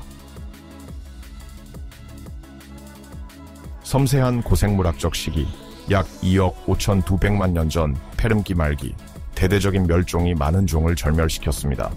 숲은 붕괴되어 줄기와 잎이 고갈된 토양 위에 남았습니다. 지질 기록은 이후 스파이크 퐁기크라는 곰팡이 스파이크를 보여주는데, 이는 죽은 유기물을 분해하는 부생성 곰팡이의 화석 포자인 레두비아 포로니테스의 풍부함을 말합니다. 이 현상을 이해하려면 이 행성적 위기의 극적인 맥락을 탐구해야 합니다. 지질 흔적은 줄기와 식물 파편으로 뒤덮인 파괴된 숲을 보여줍니다. 이 재난은 화산가스, 혼란스러운 기후, 그리고 불안정한 생태계로 인해 발생하여 방대한 양의 유기물질 저장소를 남깁니다. 분해자 곰팡이는 이 연회를 이용해 대량으로 번성하며 식물과 다른 소비자들이 떠난 틈새를 차지합니다. 레두비아 포로니테는 곰팡이의 화석 포자를 지칭합니다. 식물과 달리 이들은 씨를 생산하지 않지만 풍류나 물에 의해 퍼져서 토양이나 파편에서 균사체로 발화하는 작은 구조물을 만듭니다. 보통 화석 기록에서 드문 이들은 페름기 말기에 대량으로 번식하여 특별한 번성을 나타냅니다. 지구는 유기 파편으로 덮여 있습니다. 숲은 사라지고 침식이 가속화되며 많은 동물 종의 손실과 함께 먹이사슬이 붕괴됩니다. 곰팡이는 이 죽은 생체 물질을 이용합니다. 수액이 공급되지 않는 큰 나무들은 그들의 실이 퍼지기에 완벽한 기질이 되어 수많은 포자를 방출하여 생존을 보장합니다. 페름기 말기에 90% 이상의 해양종과 많은 육상종들이 사라집니다. 곰팡이는 중요한 역할을 하여 유기물질을 재활용하고 토양을 영양소로 풍부하게 합니다. 그러나 그들의 빠른 분해는 또한 많은 양의 이산화탄소를 방출하여 이미 심각한 기후 변동을 악화시킵니다. 식물 분해의 증가는 질소와 인해 바다로의 유입을 촉진하여 부역양화를 유발할 가능성이 있습니다. 페름기 말기의 이러한 입력은 기후 및 화산 위기와 결합하여 플랑크톤 생산성을 방해합니다. 조류 번성과 저산소증이 뒤따르며 해양 손실을 악화시킵니다. 멸종, 곰팡이 폭발, CO2 및 영양분 방출, 기후 및 해양 변화라는 악순환이 형성됩니다. 이 모든 것이 위기를 심화시킵니다. 페름기 말기에 행성은 몇 도 섭씨 온도 상승을 경험합니다. 시베리아 트랩의 거대한 분출과 육상 생체 물질의 빠른 분해가 그 원인입니다. 숲의 사라짐은 저장된 탄소를 방출하며 이를 곰팡이와 박테리아가 CO2로 변환하여 온실 효과를 증폭시키고 대기 중에 더 많은 열을 가두게 합니다. 멸종의 규모 뒤에는 생명의 재조직이 있습니다. 극한 환경에 적응한 곰팡이, 스파이크의 곰팡이는 자원을 급속히 흡수하여 리그닌과 셀룰로스를 분해할 수 있는 효소 덕분에 빠르게 성장합니다. 말살된 숲은 풍부한 유기 자원이 되어 이들의 화석 포자인 레두비아 포로니테스의 풍부한 양으로 증명됩니다. 레두비아 포로니테스의 진정한 속성은 과학문헌에서 논쟁이 있습니다. 이러한 포자는 일반적으로 부생성 곰팡이의 것으로 해석되지만 일부 연구자들은 특정 조류나 다른 미생물에서 기원할 수 있다고 제안합니다. 곰팡이 가설은 현대분의 곰팡이와 유사한 이들의 내부 형태, 그리고 풍부한 유기 기질을 제공하는 대규모 산림 파괴의 맥락에 의해 크게 지지받고 있습니다. 곰팡이 스파이크 이후 경관은 황량하게 남아 있습니다. 약하고 침식된 토양과 부패하는 줄기의 층이 남습니다. 곰팡이는 목재와 토양을 식민지로 삼아 광대한 네트워크를 짜고 얇은 색의 피막으로 표면을 덮습니다. 동식물은 힘겹게 생존하며 오직 양치식물과 되살아난 식물이 지속됩니다. 죽은 물질을 지배하며 곰팡이는 탄소를 재활용하며 이를 대기 중에 돌려보내거나 물에 녹여 지구 화학적 순환에 영향을 미칩니다. 페름기 말기의 곰팡이 폭발은 CO2 스파이크로 이어지며 과잉의 이 가스는 기후적 격변을 일으킵니다. 거대한 화산 폭발과 결합하여 이 대규모 분해는 지구 온난화를 강화하고 지구를 강력한 환경 스트레스에 빠뜨립니다. 과열되고 침식된 토양은 불안정해져 식물에 다시 정착을 지연시킵니다. 바다로의 영양소 유입은 대량 번식을 유발합니다. 따라서 미세조류와 시아노박테리아가 대량으로 번식합니다.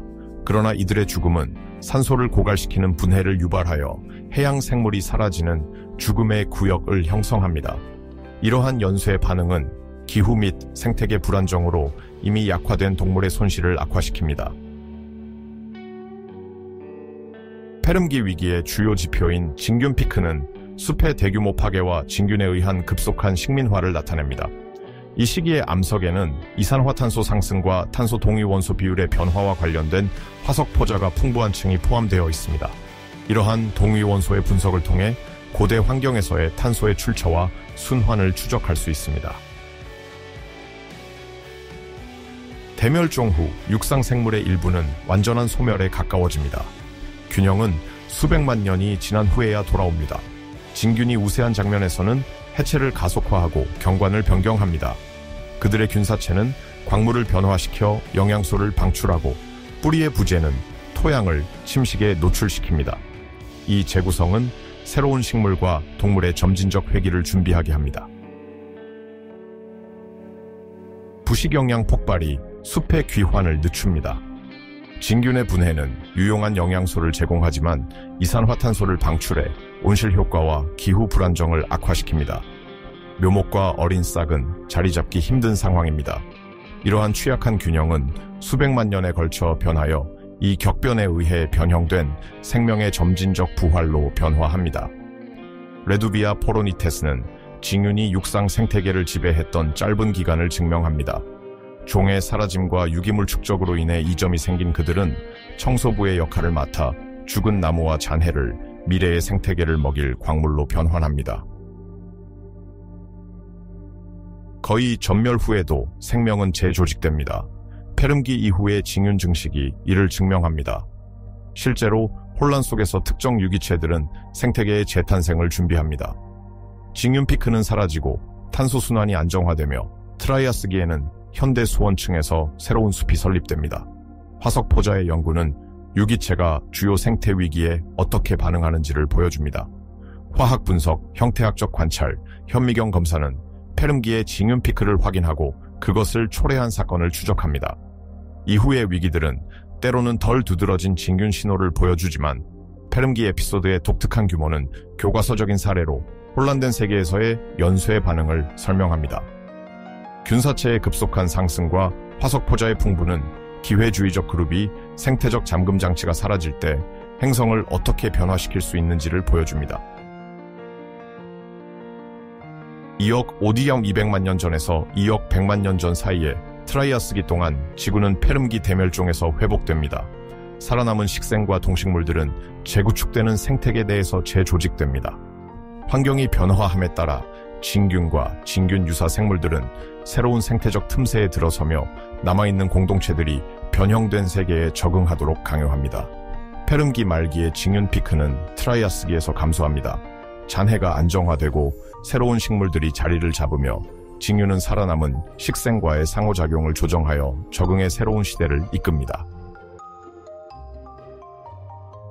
트라이아스기 초기에 소나무, 소철, 은행나무가 가뭄에 대한 내성을 바탕으로 땅을 차지합니다.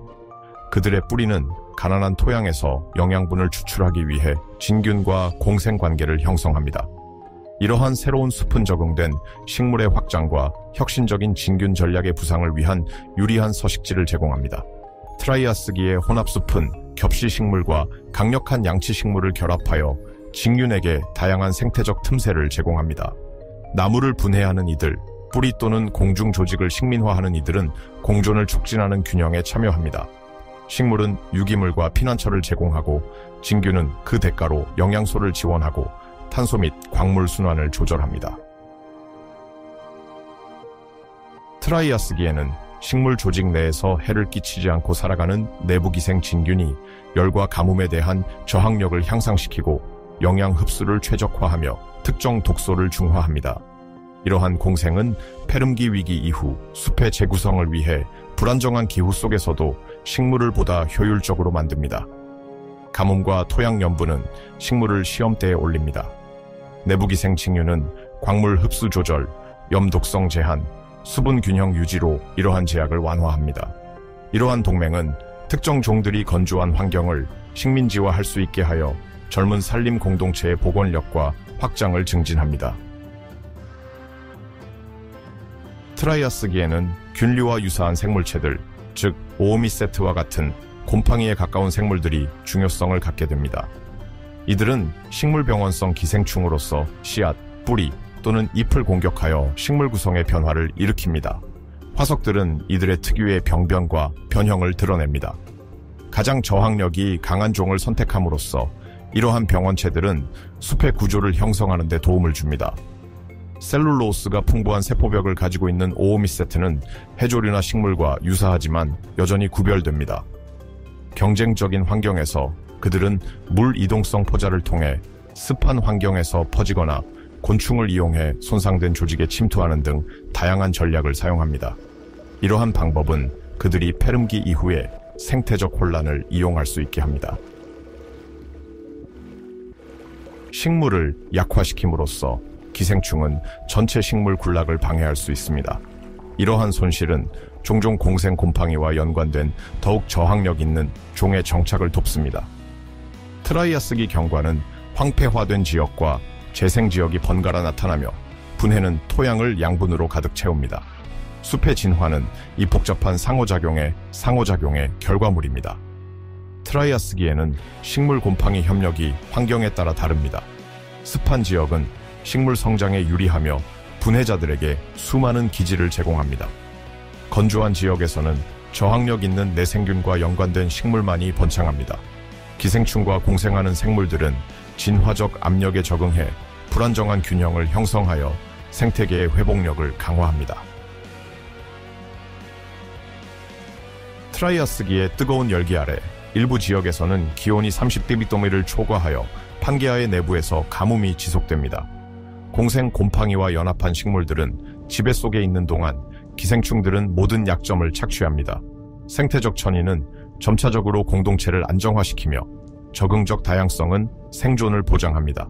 한편 뿌리 상호작용이 심화됩니다. 균은 곰팡이는 식물이 빈약한 토양에서 인, 철, 그리고 다른 희소 원소를 포획하는 것을 돕습니다. 화석화된 뿌리는 이들의 중요한 생태계 확장의 역할을 입증하는 흔적을 남깁니다. 내생균과 균근의 결합은 식물의 저항력을 강화하여 특정 트라이아스기 숲이 적대적인 지역을 식민지화할 수 있게 합니다. 이러한 숲에서 동물은 곰팡이와 오오미 세트의 포자를 분산시킵니다. 원시 파충류는 그들의 비늘 또는 배설물을 통해 이를 운반하고, 딱정벌레는 죽은 나무에 파고들어 영양소와 포자를 방출합니다. 이러한 균열은 병원체에 유리하지만 서로 돕는 식물과 곰팡이는 방어력을 강화하여 확장과 재생 간의 균형을 설정합니다. 트라이아스기에는 기후, 전파체 확산, 생물학적 상호작용이 생태계를 형성합니다. 한 종의 이점은 다른 종의 손실일 수 있지만 이러한 변화는 복원력이 있는 생물 다양성을 만들어냅니다. 곰팡이와 오오미 세트는 분해, 기생 또는 협력을 통해 경관을 변화시키며 지구의 역사에서 다음 장을 준비합니다. 일부 오오미 세트는 특정 식물을 표적으로 삼고 다른 것들은 다수의 숙주를 가지고 있습니다. 이들의 질병은 예측할 수 없는 식물 천위로 이어지는 대규모 폐사를 유발합니다. 화석은 그들의 영향을 밝혀내며 내생균과 균근은 저항력 있는 종을 자극합니다. 이 공격과 방역의 게임은 한 종의 쇠퇴가 다른 종의 번영을 공급하는 순환을 형성하여 경관을 재구성합니다.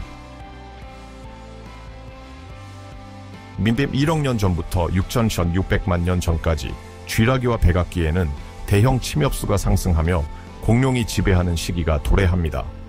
곰팡이는 진화하면서 곤충 병원성 형태가 나타나고 나무와 공생하는 버섯과 아마니타가 발달합니다. 이 따뜻하고 습한 세계에서 그들은 동식물과 상호작용하여 생태적 균형에 기여합니다.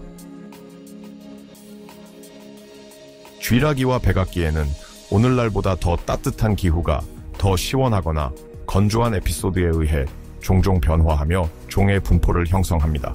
원시적인 침엽수가 지배하는 거대한 숲이 인상적인 높이에 도달합니다. 이들 숲에서 거대한 초식 동물들은 잎, 가지, 줄기, 양치류 및 원시적인 열매를 소비합니다. 육식 동물은 그들의 먹잇감을 추적하며 작은 잡식 동물들은 모든 기회를 포착합니다. 벌레는 딱정벌레, 원시나비, 메뚜기 조상, 거대 잠자리 등의 곤충들이 여러 틈새를 차지하면서 다양하게 확산됩니다. 곰팡이와 곤충은 이미 긴밀한 상호작용을 발전시킵니다. 평원에는 나무 양치식물과 속새가 습지를 둘러싸고 있어 생물 다양성에 유리한 풍부한 습한 회랑을 만들어냅니다. 메조조 기간 초기에 등장했을 것으로 추정되는 코디셉스와 유사한 곤충 병원성 균류는 특정 곤충을 감염시켜 그들의 행동을 변화시킵니다. 숙주는 포자 확산에 적합한 식물이나 장소에 자신을 배치하도록 강요받습니다. 곰팡이는 자원을 소비하고 뇌 화학을 변화시키고 곤충은 주거 포자를 위한 용기로 변모합니다. 장관이지만 중요한 곤충 병원성 균류는 해충을 억제하고 숲을 보호하며 곤충 개체군을 조절합니다.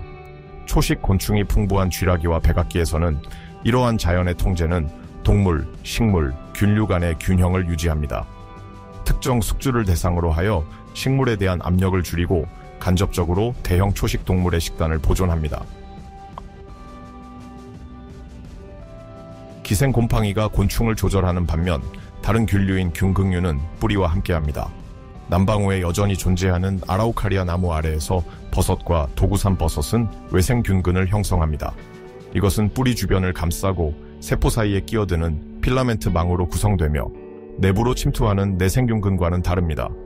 이 공생에서 곰팡이는 뿌리의 인, 질소 및 미량 영양소를 제공하고 식물에게서 생성된 당을 교환받습니다. 이 협력은 나무가 가뭄, 결핍 및 공격에 대한 저항성을 높여줍니다. 쥐라기와 백악기의 숲에서는 거대한 침엽수에 발치해서 안정적인 생태계를 유지하는 데 도움을 줍니다. 두툼한 줄기와 스펀지 같은 갓을 가진 버섯은 더 조용한 조상에서 비롯되었지만 동일한 역할을 했습니다. 그들의 균사체로 밀집된 지하 네트워크를 짜는 것입니다. 유명한 도구산 버섯을 포함한 도구산 버섯류는 또한 이 숲에서 그들의 전조물을 가지고 있습니다. 덜 다양화된 상태에서 이미 침엽수와의 공생으로 이들을 통합시키는 특징을 보여줍니다. 아라우카리아 나무와 같은 침엽수 아래에서 버섯과 도구산 버섯류는 이들 나무에서 방출된 수지 및 유기 화합물을 분해할 수 있는 덕분에 번성합니다. 그 대가로 그들은 침엽수 바늘에 의해 생성된 당을 얻습니다. 눈에 보이는 버섯은 뿌리와 연결된 방대한 지하 네트워크의 일부분이며 오래된 보이지 않는 작업의 결과입니다. 이 생물적 번성의 맥락에서 포자 확산은 중요합니다. 씨앗과 유사한 이 작은 생식 구조는 유기물질이 풍부하고 호환 뿌리와 연결된 습한 토양에서만 발화합니다. 방출되면 바람, 물, 동물을 통해 이동합니다. 쥐라기와 백악기 동안 대형 초식 공룡들은 중요한 역할을 합니다. 가지에 몸을 비비거나 이끼를 밟거나 단순히 식물을 통과하면서 비늘 싹 트는 깃털 또는 거친 피부에 붙은 포자를 운반합니다. 심지어 감염된 식물의 부분 소화도 그들의 배설물을 통해 새로운 유리한 장소에 씨를 뿌릴 수 있습니다.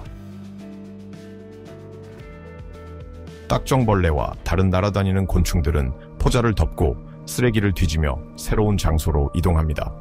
카라파이스나 습기 있는 영역에 붙어 이동하여 근친교배를 피하고 균류 확장을 촉진합니다. 이러한 관계는 공진화로 이어집니다. 곤충과 곰팡이는 서로 각자의 적응을 갈고 닦습니다.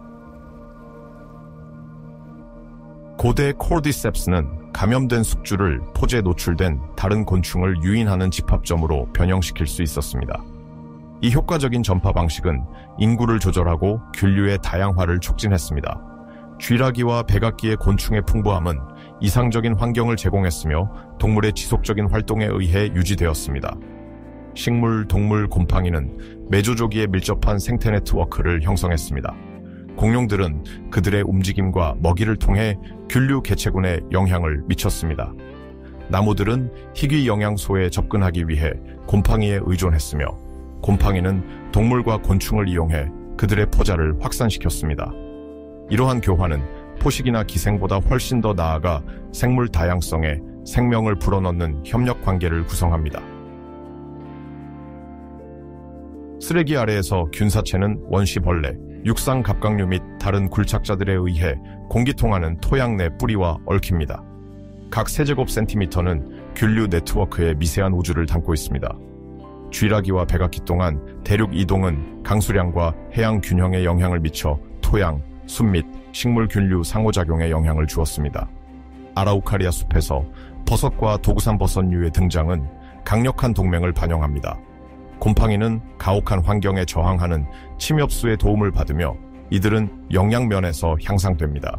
바늘 쓰레기는 산성이고 수지가 풍부하며 이는 광물질을 방출하고 갱신을 촉진하는 특화된 종들에 의해 분해됩니다. 하층 식생은 이로써 참된 생물학적 교향곡을 위한 무대가 됩니다. 쥐라기와 백악기 동안 스카라브 풍뎅이의 조상인 수분 매개 풍뎅이는 파편이나 분비물을 섭취하거나 큐티클을 긁거나 터널을 파면서 포자를 확산시켰습니다. 이러한 행동은 균류를 분절화하고 발화 지점을 늘리며 각 생물이 서로 여러 개와 연결된 생태학적 네트워크에 통합되었습니다. 젊은 버섯을 간헐적으로 섭취하는 작은 공룡과 원시 포유류에서는 물이나 영양소가 풍부한 버섯이 배설물을 통해 포자 확산을 가능하게 할 수 있었습니다. 대형 공룡에서는 이 식단 부분이 작았지만 이 메커니즘은 오늘날 새와 대형 포유류에서 관찰되는 것과 유사합니다. 백악기 동안 최초의 꽃식물이 등장했습니다. 대륙 이동이 계속되었고 공룡은 진화하여 일부가 사라졌지만 다른 일부는 번성했습니다. 깃털을 가진 첫 공룡은 새의 성우자로서 나타났습니다. 지상에서는 균류와 나무 뿌리가 협력을 강화하여 건조한 환경을 더 많이 개척했습니다. 곤충 병원균 균류는 곤충을 제어하여 식물 균형을 유지했습니다. 침엽수림은 생물 다양성의 성소로 남아 있었습니다. 밀집된 동물 다양성과 식물성은 균류에게 이상적인 환경을 제공했습니다. 이는 공생 또는 기생의 기회를 제공하고 풍부한 유기물과 침엽수와 결합하여 내구성 있는 균흔을 형성했습니다. 곤충, 공룡 및 작은 포유류의 이동성은 이 고대 숲에서 포자의 확산을 촉진했습니다. 화석은 때때로 호박 속에 들어있는 균류의 파편, 필라멘트, 포자 또는 기생충에 감염된 곤충의 변형을 드러냅니다. 보혈과 아마니타류는 거의 화석화되지 않지만 균사 흔적이나 외부균은 피부화를 가진 뿌리들은 침엽수 균류 공진화를 증언합니다. 단순한 분해자가 아니라 균류는 쥐라기와 백악기 숲의 필수적인 연결고리를 엮어 균형을 조절하고 공생을 만들고 생물 다양성을 확산시켰습니다. 눈에 띄지 않지만 필수적인 그들은 토양과 동물의 지속적인 흔적을 남겼습니다. 곤충이 많은 이 숲에서 그들의 행동은 공룡과 풍뎅이, 수분 매개자들과 결합되어 그들 없이는 상당히 달랐을 생태계를 형성했습니다. 6,600만 년에서 3,400만 년 전까지 따뜻한 기후는 열대 산림, 식물, 곤충, 미생물의 성장을 촉진했습니다. 비조류 공룡이 사라지면서 새로운 종들이 등장했습니다. 일부 균류는 이러한 조건을 활용하기 위해 다양화되었고 초목을 변형하는 과정에서 동물들과 함께 중요한 역할을 했습니다. 이 환경에서 열애성 균류와 열에 대한 적응이 이루어졌습니다. 공룡이 멸종한 후 기후는 어세 온난이까지 따뜻해졌습니다. 습한 숲은 균류에게 풍부한 식물 재료를 제공했습니다. 선모가 있는 아스코마이세테는 셀룰로스를 분해하는 효소를 통해 나무, 잎이, 기타 잔해를 대량으로 성장시켰습니다. 열애성 균류는 강화된 막과 고온에서 활성화되는 효소 덕분에 300°C 이상의 온도를 견딜 수 있습니다. 셀룰로스를 분해함으로써 탄소를 조절하고 분해를 가속화하며 열대 생태계 전체에 혜택이 되는 영양소를 방출하여 열, 재활용, 생물 다양성 사이에 선순환을 만듭니다. 포유류의 증가와 함께 출현한 분변성 균류는 섬유가 풍부하고 광물이 풍부한 배설물을 특수 효소로 이용했습니다. 그들은 이 물질을 토양 비료로 재활용하고 소화에 저항하는 스포어를 숙주를 통해 확산시켰습니다. 이 전략은 팔로세어세 시대에 새로운 지역을 빠르게 식민지화할 수 있게 했습니다. 어세에서는 균류와 헤더의 동맹 결과인 에리코이드 균근이 이 식물이 산성이고 불모의 토양을 활용할 수 있게 했습니다. 최근의 화산 지역이나 침식된 기질에서는 그들은 비탈과 관목이 우거진 숲을 식민지화했습니다. 이 지하 협력은 독특한 생태계를 형성하고 다른 식물 계통이 자리 잡을 수 있는 길을 준비했습니다. 낙엽속 또는 남부너도밤나무는 균류 파트너와 함께 균사체 네트워크를 형성하여 물과 영양소에 대한 접근성을 최적화하고 당을 대가로 제공합니다. 이 결합은 호남림의 확장을 유리하게 했고 그 포자는 바람, 물, 동물에 의해 확산되어 토양을 비옥하게 하고 안정화시켰습니다. 어세 시대에 균류에 의한 식물 분해는 생태계 내에서 순환되는 화합물을 방출했고 숲은 CO2를 포획했습니다. 따뜻한 기후에도 불구하고 이러한 균류의 성장은 온실가스 축적을 제한하고 토양을 안정화하며 탄소를 저장했습니다. 낙엽속과 에리코이드 식물 간의 동맹과 같은 이러한 다양화는 이를 설명합니다. 어세 말기에 기후가 서늘해지기 시작했지만 많은 잔황균류 및 배설물 의존종을 포함한 곰팡이는 이미 세포 방어와 빠른 신진대사를 통해 강한 내열성을 발달시켰습니다. 경쟁, 식물 성장, 대형 포유류의 유입으로 자극받아 그들은 복잡한 네트워크에 통합되었고 때로는 곤충을 통해 포자를 퍼뜨렸습니다. 토양 습기는 생물량을 증가시켰고 이는 초기 올리고세까지 이점으로 작용했습니다. 팔로세와 어세 동안 따뜻한 기후는 내열성 곰팡이의 다양화와 확장을 가속화했습니다. 부식영양균들은 목재, 잎이 배설물을 분해하기 위한 효소를 강화했으며 공생 곰팡이들은 식물 파트너십을 확장했습니다. 열대 숲은 식물의 회복력을 보장하는 균사 네트워크로 가득했습니다. 고지대에서는 에리코이드 균근이 산성토를 식민지로 삼았고 가짜 너도밤나무가 번성했습니다. 세대의 적응에 따른 계승자들인 이 곰팡이들은 끊임없이 유기물을 변형하고 재활용했습니다.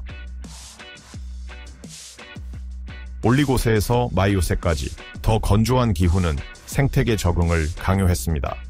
풀들이 증가하고 광범위한 지역을 식민지로 삼아 동물에게 새로운 자원을 제공했습니다. 내생균과 균응류는 식물과 토양 간 관계를 재구성하여 이 확장되는 초원 환경에서 중심적인 역할을 했습니다. 메디카 균근은 곰팡이 균사가 뿌리를 확장하여 물과 영양 흡수를 개선하고 곰팡이가 당을 받는 공생 관계입니다. 올리고세와 마이오세 동안 이 연합은 풀들이 가뭄에도 불구하고 번성할 수 있도록 했으며 대형 초원 확장의 길을 닦았습니다. 초원에서는 균근 곰팡이가 시페 광합성 식물과 함께 번성했고, 이는 따뜻하고 햇볕이 강한 지역에 일반적입니다. 글로메로마이세테스는 이러한 풀에 적응하여 빈약한 토양에서 미네랄을 추출하는 데 탁월했고 결정적인 이점을 제공했습니다. 이 연합은 기후 변화에 적응하는 생물의 능력을 증명합니다. 올리고세와 마이오세의 호상균으로 살아가며 식물에 해를 끼치지 않는 내생균들이 확장되는 포에세와 함께 진화했습니다. 맥각의 조상과 같은 일부는 독성 알칼로이드를 생성하여 곤충과 포유류를 억제했습니다. 이 화학적 방어는 초식동물의 분포와 방목지의 역학에 영향을 미쳤습니다. 숲이 후퇴하고 사바나가 부상하면서 풀들은 균은 및 내생 곰팡이의 지원을 받았습니다. 제한된 빛과 물에 적응하여 대형 초식동물에게 먹이가 되고 식물 조직을 경화시키는 규소의 순환을 변화시켰습니다. 식물을 분해하면서 곰팡이는 식물에 포함된 규소를 토양에 방출했고 침출을 통해 수중 환경으로 했습니다. 올리고세와 마이오세의 건조한 사반에서 곰팡이의 작용으로 촉진된 이 광물 순환은 비옥도를 지원하고 규소 의존 생물 다양성에 영향을 미쳤습니다. 시퍼풀이 있는 건조한 사반에서는 풀의 낙엽을 활용하는 부식영양 곰팡이와 대형 동물이 공존했습니다. 짧지만 강렬한 비는 그들의 성장을 자극하여 영양 순환을 가속화했습니다. 미생물 경쟁은 곰팡이 방어를 강화하여 지하 상호작용을 복잡하게 만들고 사바나를 보이지 않는 행위자들에 의해 정교하게 조화된 생태계로 만들었습니다. 번성하는 사바나에서 포에세와 내생균의 동맹은 더 건조한 환경으로의 식민지를 가능하게 했습니다. 가뭄 내성, 병원체에 대한 보호, 지하 자원 저장을 강화하여 아프리카, 아시아, 남아메리카 사바나의 부상을 촉진했습니다. 시간이 흐르면서 이러한 공생은 식물 분포와 생태계 구조에 영향을 미쳤습니다. 이 시기에 곰팡이는 건조한 토양에서 수년간 생존할 수 있는 포자를 개발했으며 비가 돌아오면 발화했습니다. 그들은 분해를 재개하고 영양 교환을 하고 방어 생산을 했습니다. 몇몇 종은 35도를 초과하는 온도를 견디며 사바나의 극한 조건에서의 뛰어난 복원력을 보여주었습니다. 돌이켜보면 올리고세 마이오세는 곰팡이와 풀 사이의 관계에서 전환점을 표시했습니다. 건조한 기후에서 이 식물들은 시피의 광합성을 채택하고 규소를 축적했으며 곰팡이 공생자들은 그들의 생존을 보장했습니다. 이 동맹은 사바나의 부상과 동물 다양화를 자극했습니다. 내생균, 균근, 부식영양 곰팡이는 토양을 형성하고 식물을 보호하며 영양 순환을 조절했습니다. 따라서 이 시기는 모든 참여 생물의 협력과 탄력성에 의해 조형된 탄력 있는 경관의 기초를 세웠습니다. 초기 홍적세는 우리 시대보다 260만 년에서 30만 년 전까지의 기간으로 빙하기와 더 온화한 시기가 번갈아 나타났습니다. 빙하가 전진한 후 후퇴하면서 식물과 동물이 피신할 수 있는 통로가 열렸습니다. 이러한 변동은 생태계의 분포의 변화를 가져왔습니다. 풀밭에서 드문드문한 숲까지 거대 동물상은 상반된 서식지를 차지했습니다. 변화하는 환경에서 균류는 중요한 역할을 했습니다. 버섯류처럼 어떤 것은 죽은 나무를 분해했고 불에 타기 쉬운 것들은 화재 후 토양을 재식민지화했습니다. 이들의 균사는 유기물을 변형시키고 필수 영양소를 방출했습니다. 극심한 추위에서도 그들의 강력한 효소는 지속적인 활동을 보장하였으며 해빙기 동안 습도가 상승하여 이들의 증식과 바람에 의한 토자 확산을 촉진했습니다. 거대 동물상, 특히 매머드는 짓밟기와 방목을 통해 환경을 형성했습니다. 그들의 배설물은 섬유질이 풍부하여 미생물을 포함한 균류를 영양분으로 공급했습니다. 버섯류는 바람에 전복되거나 서리로 약화된 나무들을 활용하여 목재를 분해하고 질소와 광물질을 방출했습니다. 추위에도 불구하고 일부 균류는 부분적인 동결에 적응하여 겨울에도 영양순환을 보장했습니다. 해빙기 동안 그들의 활동은 빠르게 죽은 식물 재료를 변형시키고 크고 두꺼운 과실체를 생산했습니다. 견고한 침엽수로 이루어진 드문 숲은 이러한 균류 공동체에게 안정적인 서식지를 제공하여 소중한 생물 다양성을 지원했습니다. 초기 홍적세에는 번개에 의해 발생하거나 가뭄에 의해 증폭된 화재가 자주 발생했습니다. 더 온화한 시기에는 식물 덮개의 확장이 가연성 바이오매스를 증가시켰습니다. 건기에는 말라붙은 풀과 관목이 불길의 확산을 촉진했습니다. 겉보기에는 파괴적인 것처럼 보이지만 화재는 새로운 식민지화를 촉진했습니다.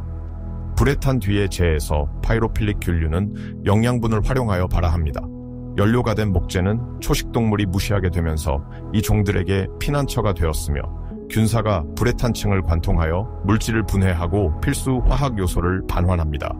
이러한 재활용은 개척식물의 재성장을 촉진하여 거대 동물상을 유인하고 포자를 널리 퍼뜨리며 화재는 생물 다양성의 동력이 됩니다. 대빙기 동안 대규모 얼음판에 물이 갇히면서 대기 습도가 떨어져 빙하가 건조증이 발생했습니다. 차갑고 건조한 바람은 식물 덮개를 얇게 하여 불길에 말린 줄기들을 남겼습니다.